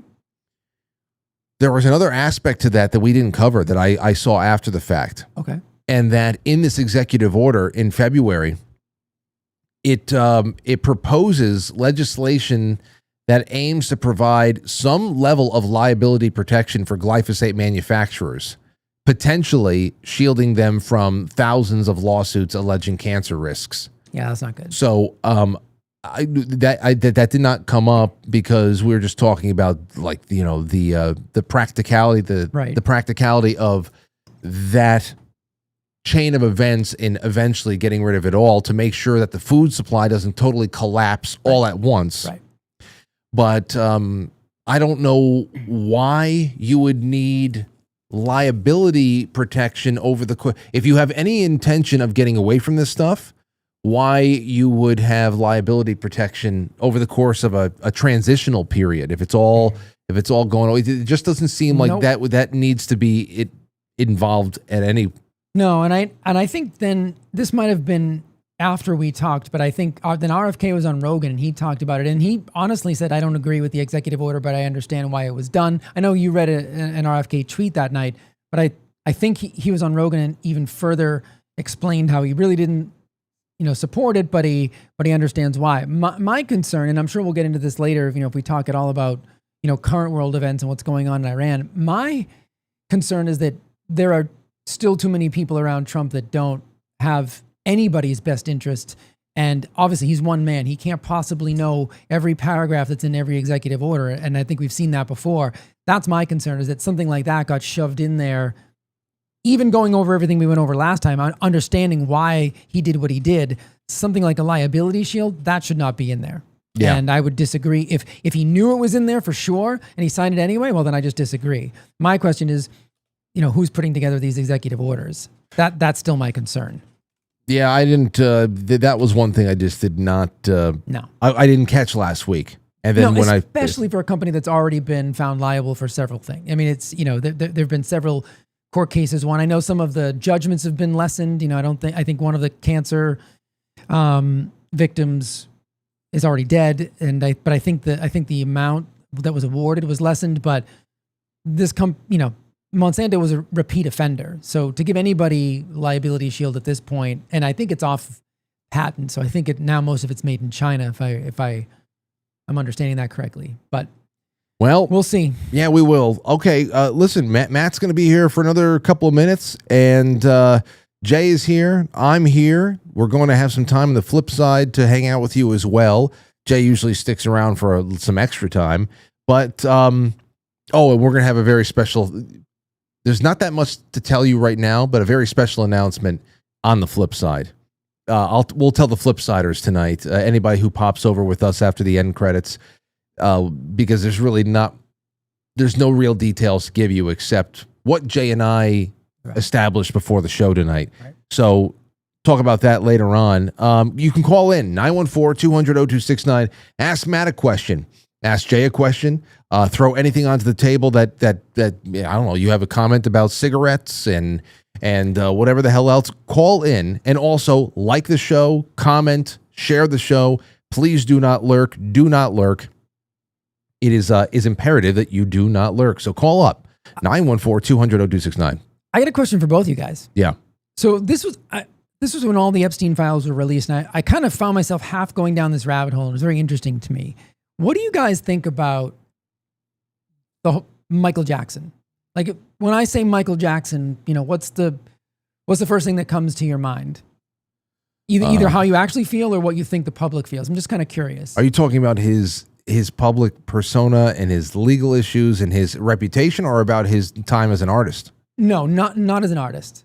I think that he was railroaded, and I think that he was set up, and I think that he was very sacrificially killed slowly over the course of a lifetime, in a way that you can see happen time and time again now, where something you love the most is inverted and turned against you as a weapon, and of course the media reaction, the media behavior around him. Mm-hmm. It's pretty indicative of how we see people's character assassinated constantly now. Yeah. Matt? I don't think he touched no kids. Okay.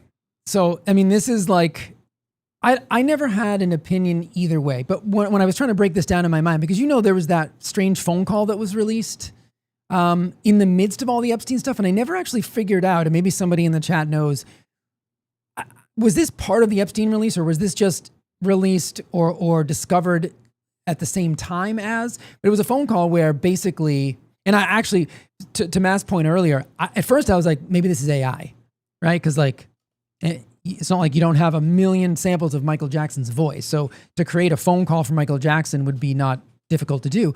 But it was a phone call where he was basically explaining that he was in fear of his life and that he can't talk about, all the kind of stuff you would think. And it would have been really easy, given everything we know about all these celebrities and politicians, if you were to say, oh yeah, here's another celebrity pedophile. Like, that would be really easy to just check off the list and be like, yep, Michael Jackson, scumbag, pedophile. Yep, like, really easy to do. I never went there with him. I didn't know what to believe, so I never really had an opinion. But I have in recent years come much more to what you just stated, Frank, and what you said, Matt. I really had this thought that like one of the reasons he had to be railroaded was because he was that unique celebrity that crossed cultural barriers. He was, royalty around the world wanted to meet with Michael Jackson. So he had influence, he had power, he had popularity, he had money, he had fame. He was essentially incorruptible. So if he had moral clarity, and then you think, well, why would kids be so drawn to him? Well, maybe because he was a child star once. He would be one of the only people who knew what he was going through. And in some instances where some of these kids were sort of being offered up by their own parents. Yeah. Which he was too. He was right. That's what I mean. So they had nowhere to turn. And if Michael Jackson is like the one place that they can go where he actually understands them truly because he went through it and then actually gave them a safe space, he was very dangerous to the establishment. And those are those rare celebrities that I think you're right, that I think have to be removed from the chessboard because they are incorruptible and I don't know, just interesting to me. And I think that's why we elevate, or why the industry elevates a lot of lesser talented celebrities, because you can just hold it against them. You were nothing before. We elevated you to this place. They're absolutely vapid. Right. And if you don't do what we say, we return you to where you came from, which is nowhere. But Michael Jackson, who was truly talented and all the things I just said, wealthy and all of these things, you can't control someone like that. So if that person has a core morality that is incorruptible, that's very dangerous. So, and these are things that I know, I'm sure other people have thought of this before, but it just started to come together for me. And because there was a recent headline that seemed random to me from the New York Post that was something along the lines of like, Michael Jackson was a prolific pedophile with access to children anywhere he wanted, says, prosecuting counsel. I was like, well, yeah, I mean, of course he said that. He was the prosecuting counsel, but also why is this headline relevant in 2026? Michael Jackson's been dead since 2009. And I just thought it was weird because it happened during all this Epstein stuff. And I thought, oh, it's like the media telling you, hey, remember, this guy was a pedophile, right? Like he wasn't trying to save anybody. He wasn't trying to unravel any, you know what I mean? So it all just like hit me one day when I was putting it all together in my mind. So I just wanted to ask you guys, because I never knew how to feel about it before. And now I'm starting to feel a very specific way about it. There was a long time where I just had that gut feeling about it. Yeah. Especially since I noticed a pattern in the news where he would get accused of something and they could never nail him on anything. And the news loves pedophiles. So why would they go against him? They love pedophiles. Well, that's the other thing there too. Everybody that would make an accusation would later either retract it or say that they were put up to it by their parents or something else like that. And then you have all these bigger Macaulay Culkin and a few others. I'm trying to think of the names now. Oh, one of the ones who died recently. Corey Feldman. Aaron Carter, I think. Yeah, dude, the things that they would say, that they would come out in his defense, the way that he would be defended by people, especially child stars of the late 80s, early 90s, that he really took under his wing and stuff like that.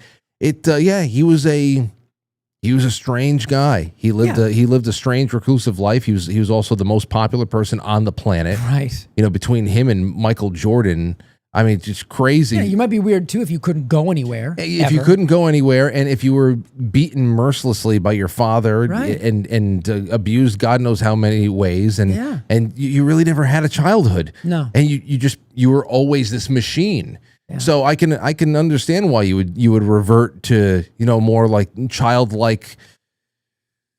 I don't know, having either way. I always had those kind of those feelings in my stomach and the pattern recognition of how all the accusations would usually fall flat, but it doesn't matter. Once the accusations are out there and they're coming in bunches, then that's just what the average person just fucking takes these little things and they create things, they create, conclusions, they draw conclusions that last a lifetime. Right. So the accusation is the character assassination. Like that's the crime there. Like just by merely suggesting it, because my larger question is, you guys are different and your audience is probably different, but when you say Michael Jackson to the average person, what do you think the first thing that comes to mind is? I think it's split. I think if you're not a loyal fan of his And if you don't have if you don't tend to want to defend him because you believe in the beauty of his work and everything else, and you also know more about him than most people, you draw those conclusions. Did you know him personally? No, but I think it also goes along fan lines. But there are other people who are just also very objective about it, and they follow what he's done in courtrooms, what has been lobbed against him, and how he's defended himself in courtrooms for decades then. And I keep bringing it up. My gut feeling and my just surface level pattern recognition about how he was fucked with in the news and in courtrooms, in and out of courtrooms until his dying day, and then still trying to pick the bones of his estate all these years after his death.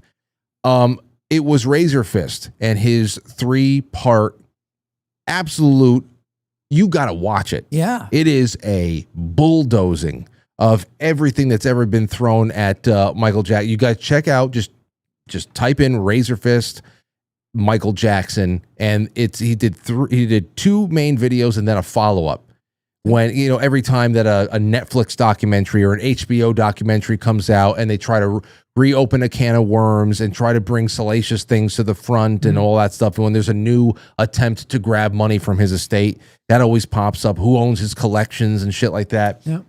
You got to watch. Everybody's got to watch those. They're really incredible. That'll take all of your gut feelings and give you some more hard-nosed, data-driven court analysis of the whole of everything. And that's what I don't have. But it just, the larger picture for me was, we always wonder why, I always find myself saying, how did this no talent loser, get anywhere? And then just that, it all kind of came together for me. And I was like, oh, that's why, because they're intentionally elevated because they are the ultimate controllable pawns, because they have to go back to their job at 7-Eleven or whatever if they step out of line. That's why they're all in lockstep during COVID. That's why they're all in lockstep about an experimental gene therapy. That's why they're all in lockstep about anything and everything, anti-Donald Trump, whatever it is. You do what we tell you to do, or you go back where you came from, because you are talentless. That is why we have no talent in art anymore. It's true. Because those people are able to bend and manipulate public perception about the world around them. It's definitely part of it. Yeah. Let's take a call. Let's see. Caller, you're on the air. Go ahead. Yeah, obviously I'm calling Quite Frankly, correct? Indeed. My question to you guys is that you guys are talking about Michael Jackson at this moment. I'm trying to stay on topic.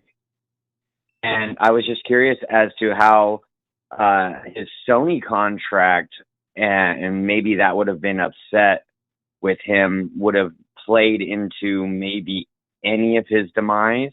And I just want to let you know, Frank, that Jay and Matt are a great team.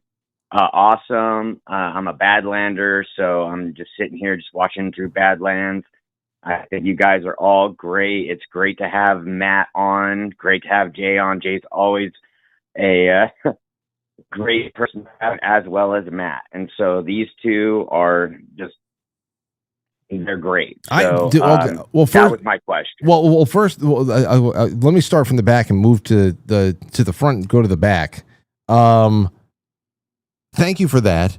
I love when Jay and Matt are in. I love when they're in individuals, as a group. I love it all, and I'm glad that you're enjoying yourself. Also, you made a little bit of history tonight because you're the first person to call into the show on a Thursday night and identify yourself as a Badlander. Oh, that's cool. I never, I want to hear people calling in and say, hey, it's so-and-so from this chat or that chat. Yeah. So this is the first time I've had somebody call and say, hey, I'm a Badlander, and I love that. And then the first thing you said about the Sony contract, what about it in particular are you asking? Because I don't know, I don't know too much about that. So maybe you can illuminate me. Well, honestly, I just remember that there was a video that came out that he was upset about it. So that's why I was asking you, because I'm not really informed as well. And if you guys are wondering, if anybody's out there listening, CS USB Geochem, that's me. You might see me in the chat. But honestly, I was just simply asking if because you guys were talking about how Okay, hold on. Here, hold on. In 2002, video footage and audio recordings emerged of Michael Jackson publicly expressing deep frustration with his contract and relationship with Sony Music.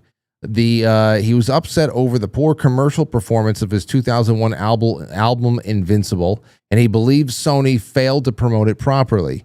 In June and July 2002, he gave speeches in London and New York City calling then Sony Music CEO Tommy Mottola mean, racist, and very, very devilish. I remember this.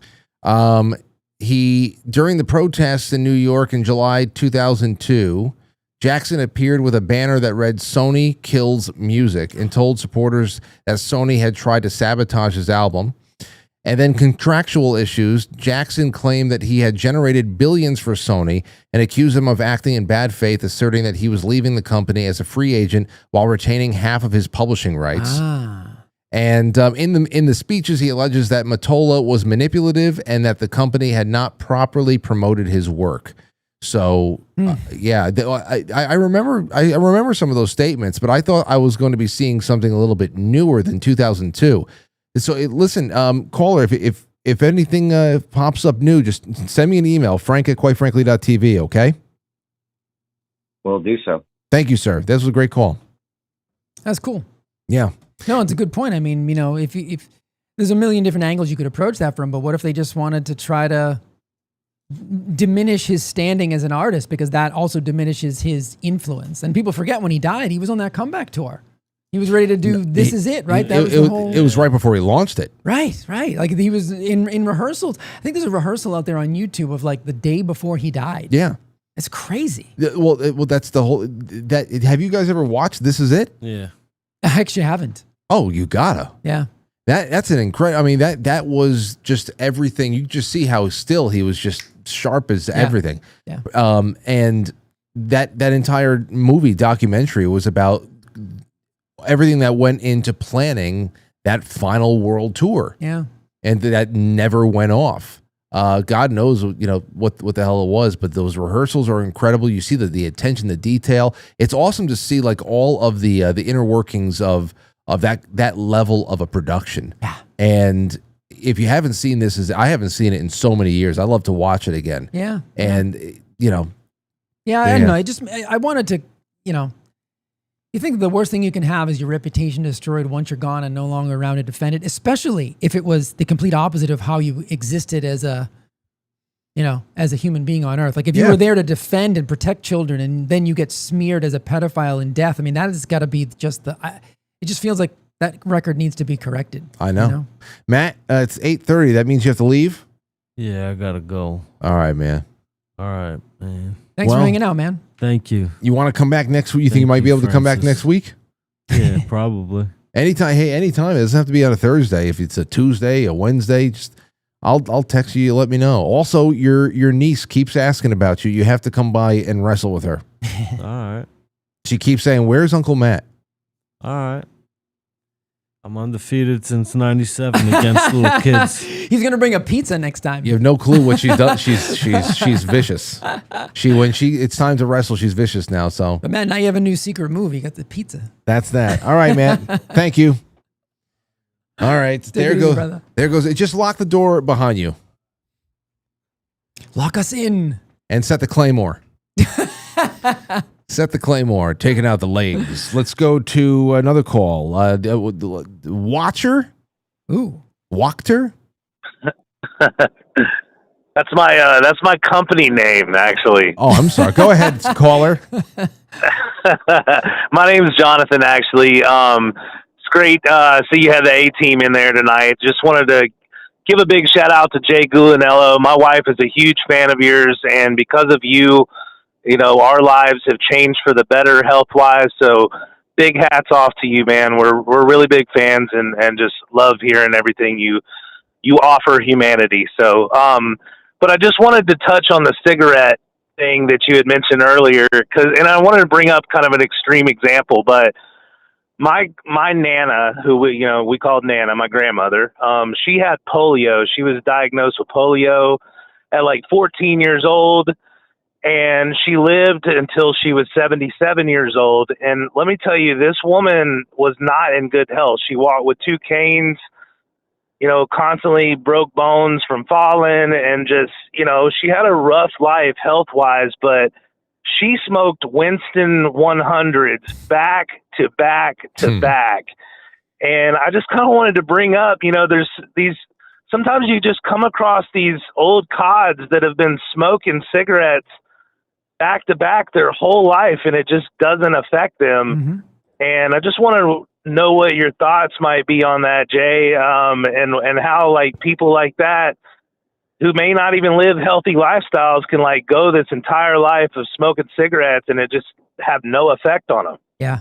And it's a great question. People ask that all the time. And a lot of the times I hear that is like a sort of an excuse for people to do whatever they want in any area of their life. Cause they're like, well, you got to go sometime. I always say two different things.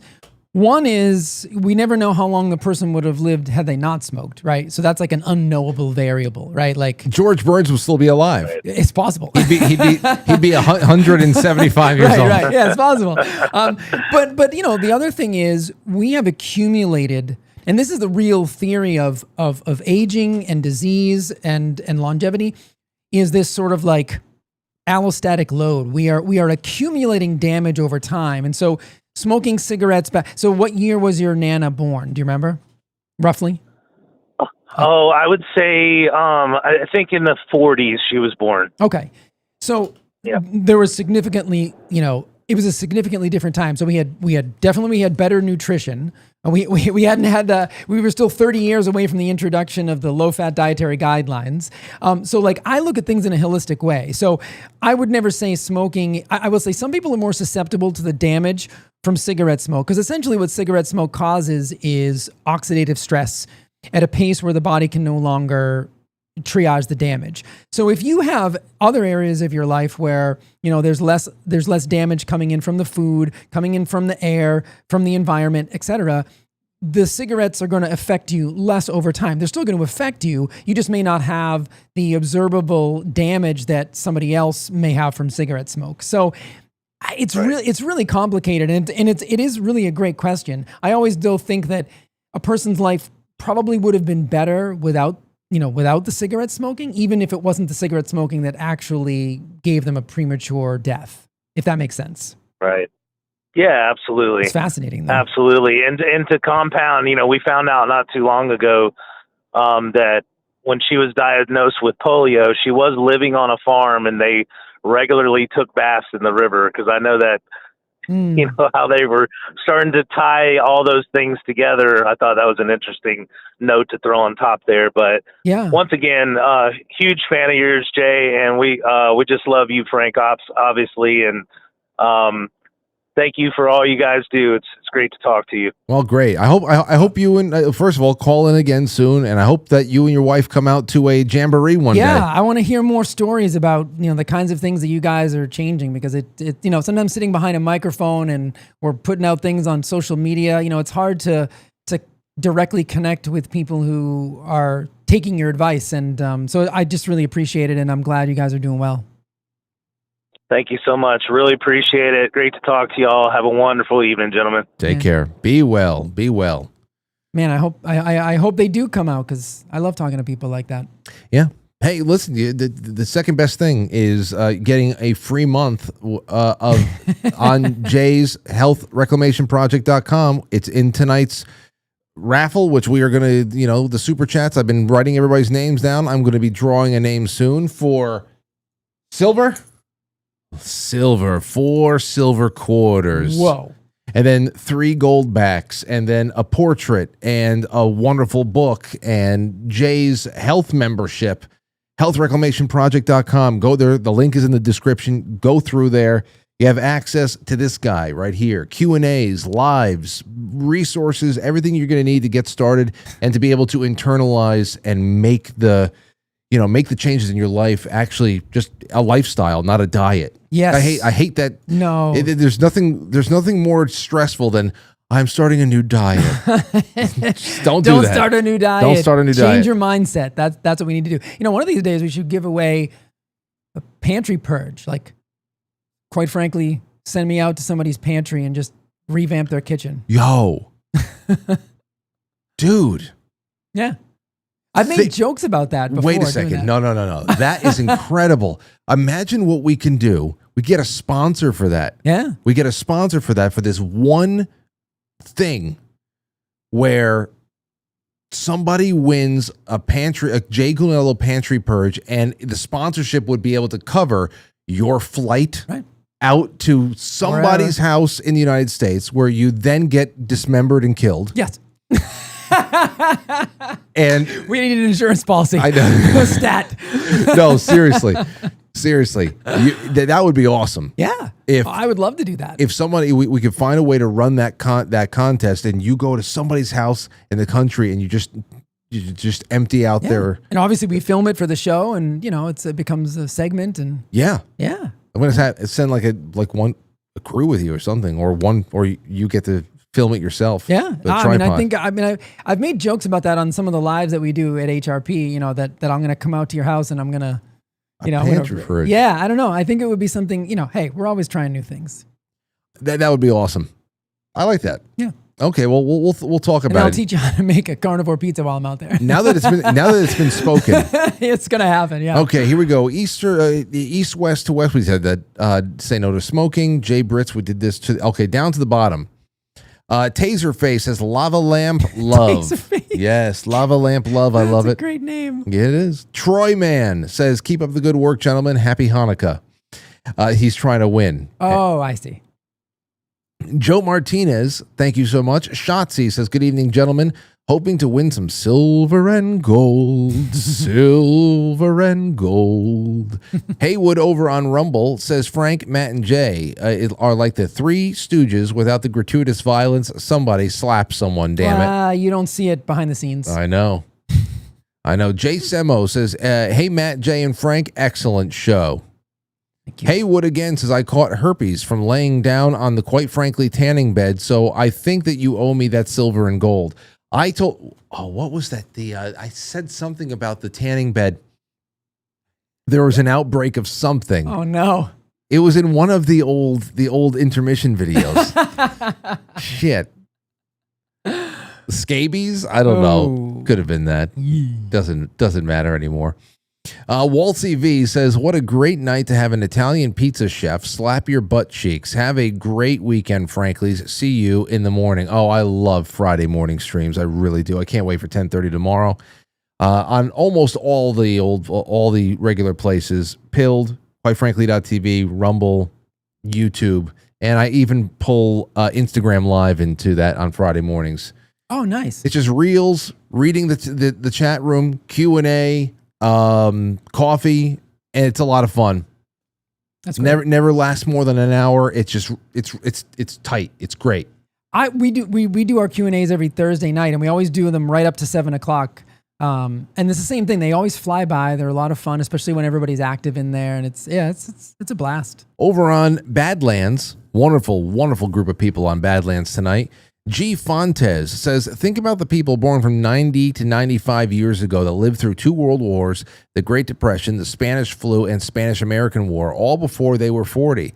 Add automobiles and electricity, and the Federal Reserve was created. Income taxes were made law. The IRS was created. Women were given the 19th Amendment, and something they already could do at least since they were 50. For something they could already do at least since the 15th Amendment. Yes, but there's one thing you're not remembering here. The world wars were transformative. World War II was a lot more transformative for the United States than it was than World War I was. No doubt about when you talk about the mechanization of warfare in 1914 and what that did to Europe, the impact of the war and and that kind of death toll from those 2 conflicts alone. That's enough to say, holy shit, I lived through 2 world wars. But you got to remember something else. The Great Depression, which of course was largely tied in with the Federal Reserve. Nobody really understood what the Federal Reserve was going to bring. No. the income taxes, they were sold as temporary. They don't know. They wouldn't known how permanent that was going to be for a while. Women being given the right to vote, feminism, all the other stuff. You think about automobiles and electricity; those are really great things. But those are things that are like, wow. Those are things that perk you up when you think about really big stuff. But there's a lot of stuff that started around there that wasn't kinetic, that was subtle, that we then, over the course of 3 or 4 generations later, then you start really, the chicken's coming home to roost. Sure. As far as the central banking goes, the chickens have come home to roost. Mm-hmm. Here we are $40 trillion later. The bubbles that are bursting, or that people are trying to avoid the bursting of the bubble. They're trying to transition into something before people really feel the pain. This was not to say that millennials are unique in some way where, nothing happened to any other generation. Obviously, the 60s were very explosive. But it's more so like the last 25 years or so, the last 25 to 40 years or so, seems like the chickens have come home to roost in big ways. All the seeds that were being planted in the early 20th century and throughout the mid 20th century, it seems that it's bearing fruit now, and the fruit is rotten. That's more so what I guess I'm saying. Yeah.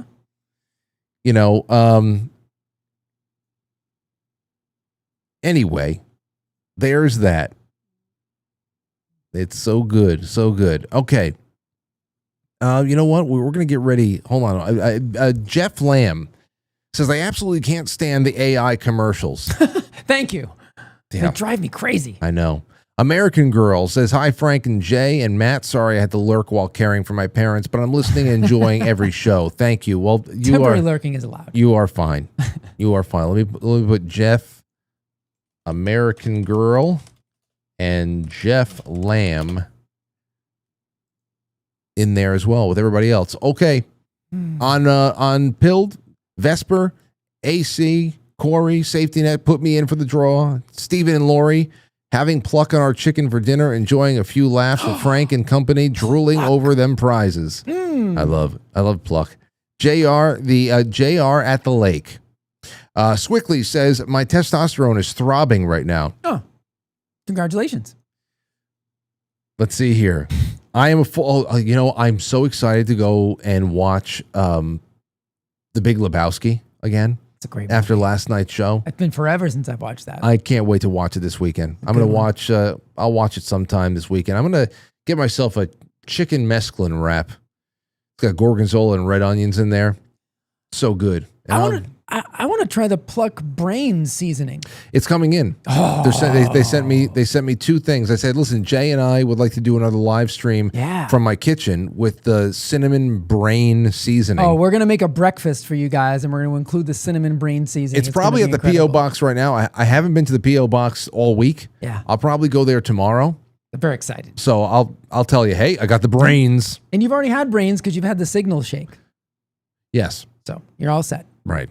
The best shakes are the ones that hide the stuff without you even knowing reminds it. me the very first retreat. I think I told this story a long time ago. The very first retreat we ever ran, the last, like the sort of closing ceremonies, I was going through the list of all the things people tried that weekend. I was like, you guys are amazing. You've tried, heart, you've tried liver, you tried tongue. And then like somebody in the audience was like, excuse me, when did we try tongue? And I was like, oh, that was in your breakfast eggs this morning. And she was like, oh, okay. Great. It was just really, really funny because she was so innocent and really had no idea. And I was like, but isn't that amazing? That Nick is so good at what he does and Anthony is so good at what they do that they can put organs into your breakfast hash and you're like, I didn't even know I had that. So Lauren just texted me. She said, what about cinnamon brain buns? Oh, I mean, I'm telling you, Lauren, we're going to have to plan what we're going to try. Because, like, we could do something as simple as just, have you ever had scrambled eggs with sea salt and cinnamon? Like, that's one of my favorite ways to have scrambled eggs. If you have that with, like, beef bacon or some kind of, like, maple sausage, that's a great thing. But, I mean, we could actually try some baking as well, Lawrence. I mean, I'm down to try a couple things. Lauren's sister she is a sourdough baker. I know. And incredible stuff. She baked everything that was bakeable over here for the VIP night. Yeah. And her cinnamon buns, which of course are all sourdough, it's not even fucking fair. Well, how amazing they are. Now, obviously, it's still a cinnamon bun. So, but I can't. It's if I had a little, maybe the Brainz would be on top. Lauren, this is what we'll do. I'll wrote it for me. I'll come up with a simple recipe, and we'll do like something that has like maybe a combination of like Actually, I've been working a lot lately with 3 different ingredients to replace regular flour. So I've been working with butter powder, and whole milk powder. So it's just basically dehydrated milk or dehydrated butter. And let me tell you, I've almost gotten perfect like hamburger buns. So I bet that we could turn those things into, because they can be sweet or savory just depending on the batter. So if we added a little bit of allulose and then some of that cinnamon Brainz seasoning, I bet we could make like a cinnamon bun, breakfast thing. So Lauren, I'm gonna bring over some tools and we're gonna try that on a Sunday morning. And if it fails, you're all gonna get to witness it fail. And if it succeeds, you're all gonna get to witness it succeed. That's half the fun of doing this. Well, okay. Then, so we'll do it. Then that's exactly what it's going to be. That Perfect. stream. Perfect. We know what we're going to do now. We do. Cinnamon brain buns. I'll bring some beef bacon then, just in case everything fails. There's always some beef bacon to have. Okay. A little bit more over here. Tommy Jekyll, hey.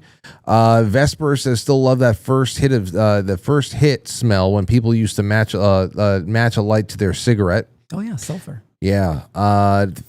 Sean Joe, Homegoy, Research Dexmoxin, and Recigar, both on Amazon. More natural OTC version of Chantix to quit nicotine. Oh.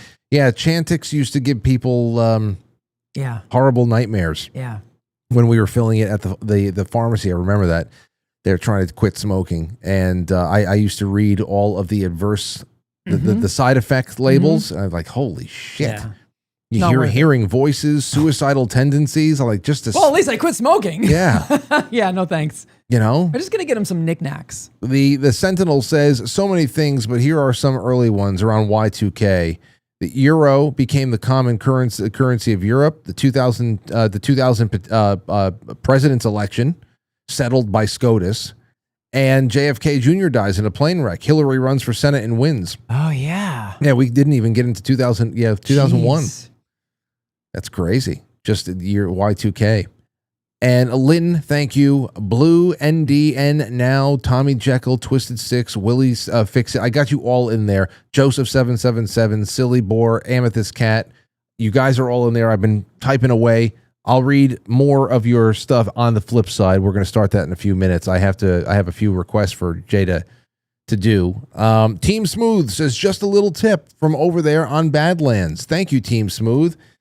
You are in as well. And that's that. Anner, if Jay does that pantry thing, you got to call it Pantry Raid. Aha.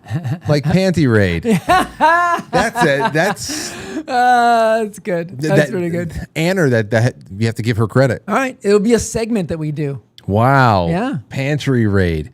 That would be, I can see that getting some like DIY channel funding from a sponsor, because we got to send you out someplace. Yeah. You have to be there for a few days, and you would have to have a cameraman, because you can't think about that. No, yeah, we'd have to have a very minimal, but I'd probably have to have a little bit of a couple of people. Get into that. I don't think it would be that hard to do.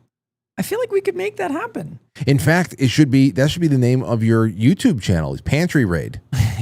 And it's dude, I'm telling you. Yeah. A traveling clinical nutritionist who just tears apart a person's house and ruins your life forever. And teaches you how to read nutrition labels. Yeah.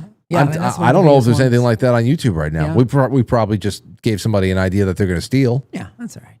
They'll know. I'll go see if that's out there. Yeah. We'll do some market research. Okay, Waltzy V says, what a great night to have an Italian pizza chef. Oh, we did that before. Yep. Okay, so I got everybody here. Guys, no more. Hey, let me add, can I add one other twist that I forgot to add about the Michael Jackson thing? Yes. One of the first, because Brooklyn just texted me something, and I think that was very. She said Michael had recently done a press conference throwing the industry elite under the bus. Tommy Mottola and those guys did not long after. They paid the doctor a lot of money to take the fall. So that I agree. Here's the other weird thing that came to my mind when I was putting all this together, and I never knew this.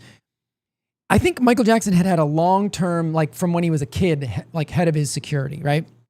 Who retired soon, like a couple of years maybe before he died. I can't remember exactly when. But the guy who became his chief of security, his name is Fahim Muhammad. Mm-hmm. He was also one of the first people on scene when Jackson was found unresponsive. Okay, fine. After, now again, this could just be a coincidence, but it's an interesting connection. After, Jackson's death, he went on to become chief of security for P. Diddy. So again, that could just be because he was a celebrity security guy. But from what I remember reading about this guy, he didn't really have a lot of background in security. And what I was starting to believe as I was reading things was like, wow, if you wanted to, just like go with me on this. If you wanted to find somebody on the inside that knew every place you were, who would it be? It would be the head of security. They need to know everything, everywhere you're going to be, everything that you're doing. And so I just thought it was interesting that he was a relatively new head of security. He was one of the first people on scene, and then he goes over and becomes. Yeah, but he wasn't administering the propofol to put him to sleep. No, I know, but it's just interesting. It's just an interesting connection, So it was just one other. I just had a night where I was going through all those things, and I was like, "Wow!" And I'm definitely going to watch those. You're going to love Razor Fist stuff. Yeah. You go home tonight, and whatever the hell you're doing, just let them play through. They're really fantastic. Yeah. Brooklyn actually texted me as well. She texted me a picture of Capri Magenta 120s Super Slims. So I guess they're like Cruella DeVille cigarettes or something like that. Well, Brooklyn. No more of those. Those are not. They were not on this thing here. Yeah. Lauren said, "Hey, you can start a pantry raid with our house. We could be the first episode." Well, I mean, I've come over to help you cook at least. No, you guys don't really need much of a pantry raid because we've been working together for years now. I have to imagine that would be. It's got to be somewhat uneventful. I mean, we have. Yeah. It's taken us. Like you said, don't call it a diet. Don't just wake up the next day and have everything change. Right. It took us a little while, but even little micro details like the mayonnaise we use. Yeah, I remember that. Down to if we're going to have a potato chip, which one's it going to be? Yeah. Little things like that. So I think it would actually be quite uneventful. Now, if you were in my mom's house. Oh. Which she's watching right now, no doubt. Hi, Mom. If you did a pantry raid in my mom's house, she. Oh, is that a challenge? She wouldn't. She doesn't. So like if this was trying. If this was a reality show, what you would see is like you'd have like somebody throwing a tantrum, and I would be like, "Shut up, sit down, take it," like that. They would all this mock drama and everything. Actually, and I got to give my mother credit though, because she's actually from when I started nudging her to hey make some changes here and there or whatever, or when you guys spoke. And so talk to Jay, ask him some questions sometime. She really does make a conscious effort to try to find things that are clean and hey, is there any sugar in this? What about this? So she does make a conscious effort. It's a process. And what you said, label reading, that is an art. That is an art because, I mean, I don't think people realize that sugar, at least last time I checked, had like 51 different names. And they do that obviously intentionally because they know it's pretty easy to turn over a package and go, oh, look, 26 grams of added sugar, probably not a great choice. But when they, when they call it Florida crystals, you're like, oh, that's nice. It's like, yeah, not really. Florida crystals. Yeah, Are you serious? Yeah. So, I mean, you need to learn the art and then you just get used to it, right? Like if you ever went grocery shopping with me, and I was picking up something that I didn't know what it was. Yeah. You always see this. Like I always say, like make sure you get in the habit of turning the wrist. Like you pick up the package, but what's on the front, meaningless. Turn it over. That's what matters. So like if you just get used to turning that wrist over in the supermarket and making sure, and even some brands that you buy regularly, if they have a different flavor of something. Sometimes they'll sneak something in there that's not so good, and you trust the brand, but it's like, that one flavor they decided to add, seed oils to that one particular flavor, and so you just It's avoid that crazy. flavor. I love that Boulder. I love Boulder Canyon potato chips. We're saying, and we actually served some over here for the Jamboree VIP night because the original Boulder Canyon chips, it's potatoes and avocado oil and a little bit of sea salt. Yeah. So if you're going to have a couple of those, if you just want that crunch, I mean they're buttery, they're awesome tasting, and there's only these 3 clean ingredients in there. If one day Lauren by accident, which was a happy accident because I love jalapeno chips, I like spicy shit. She one day a couple years ago, right after we found this thing, she grabbed a jalapeno chip bag, and when she realized it, when she got home, she goes, I got the jalapeno by accident. I said, that's fine by me. Throw it over. So, I opened it up. I wanted to see what it tastes like.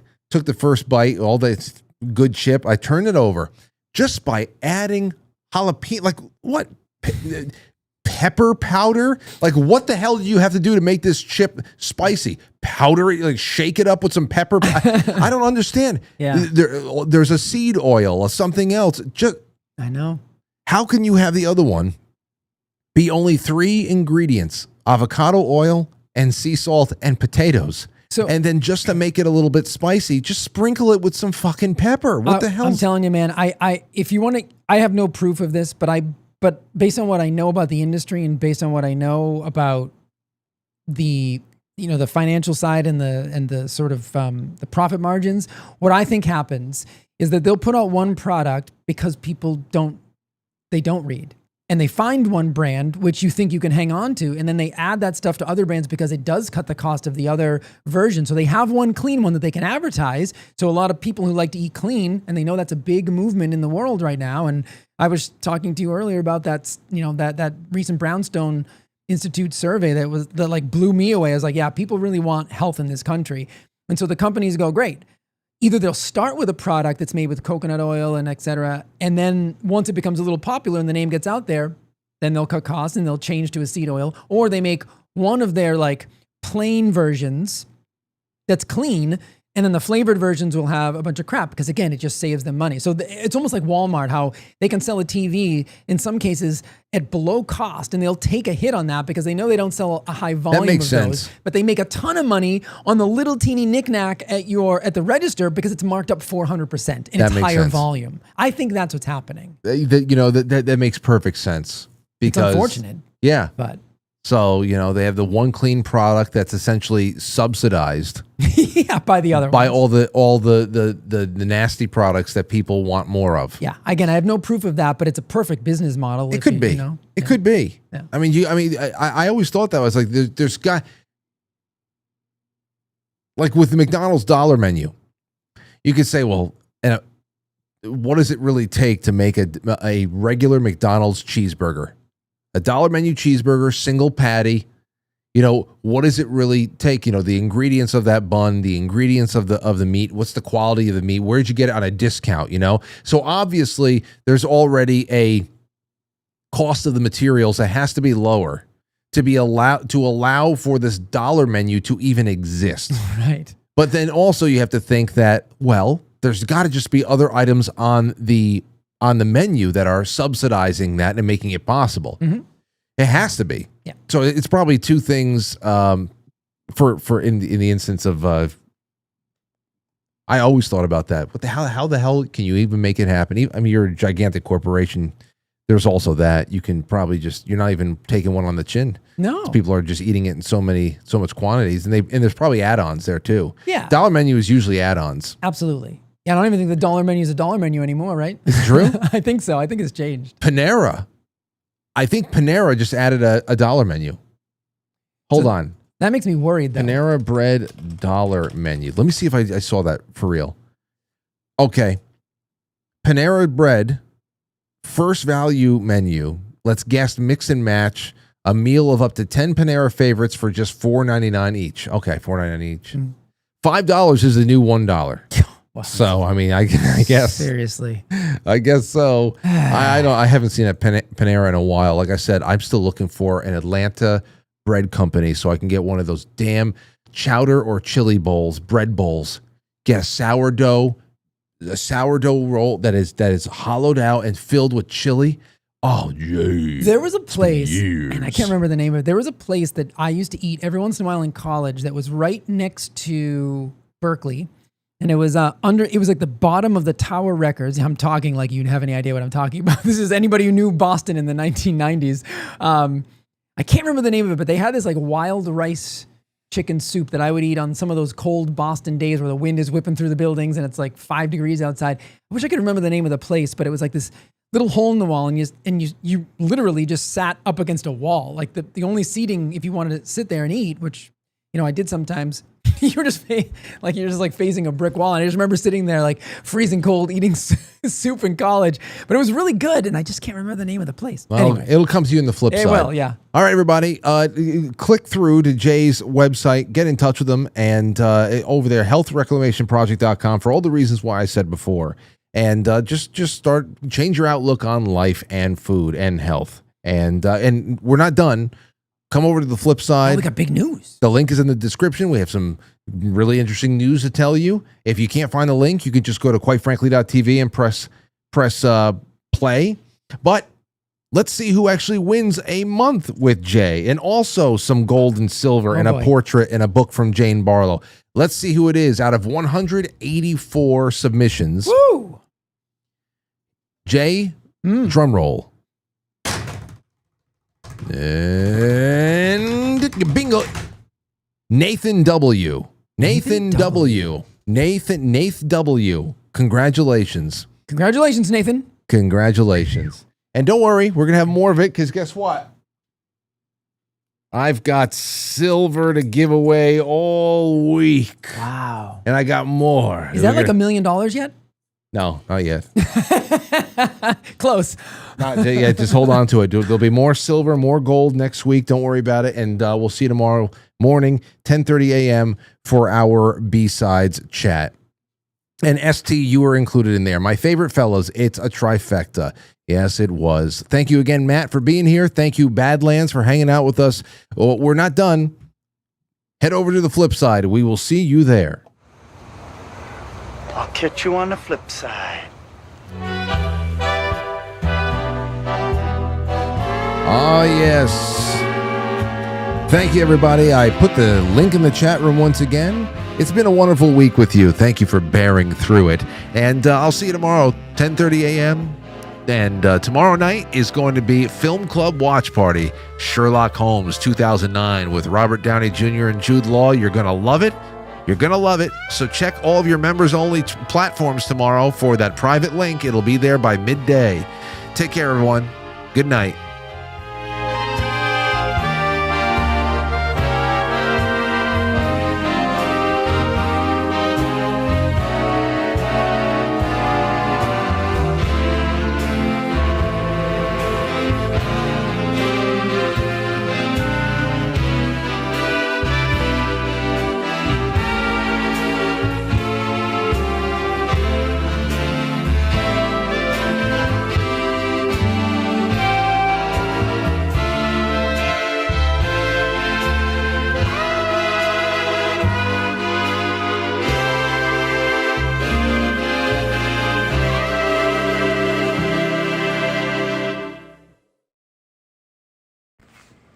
I hear cat. You're a kitty cat? Your turn. Hello. I'm a kitty cat as well.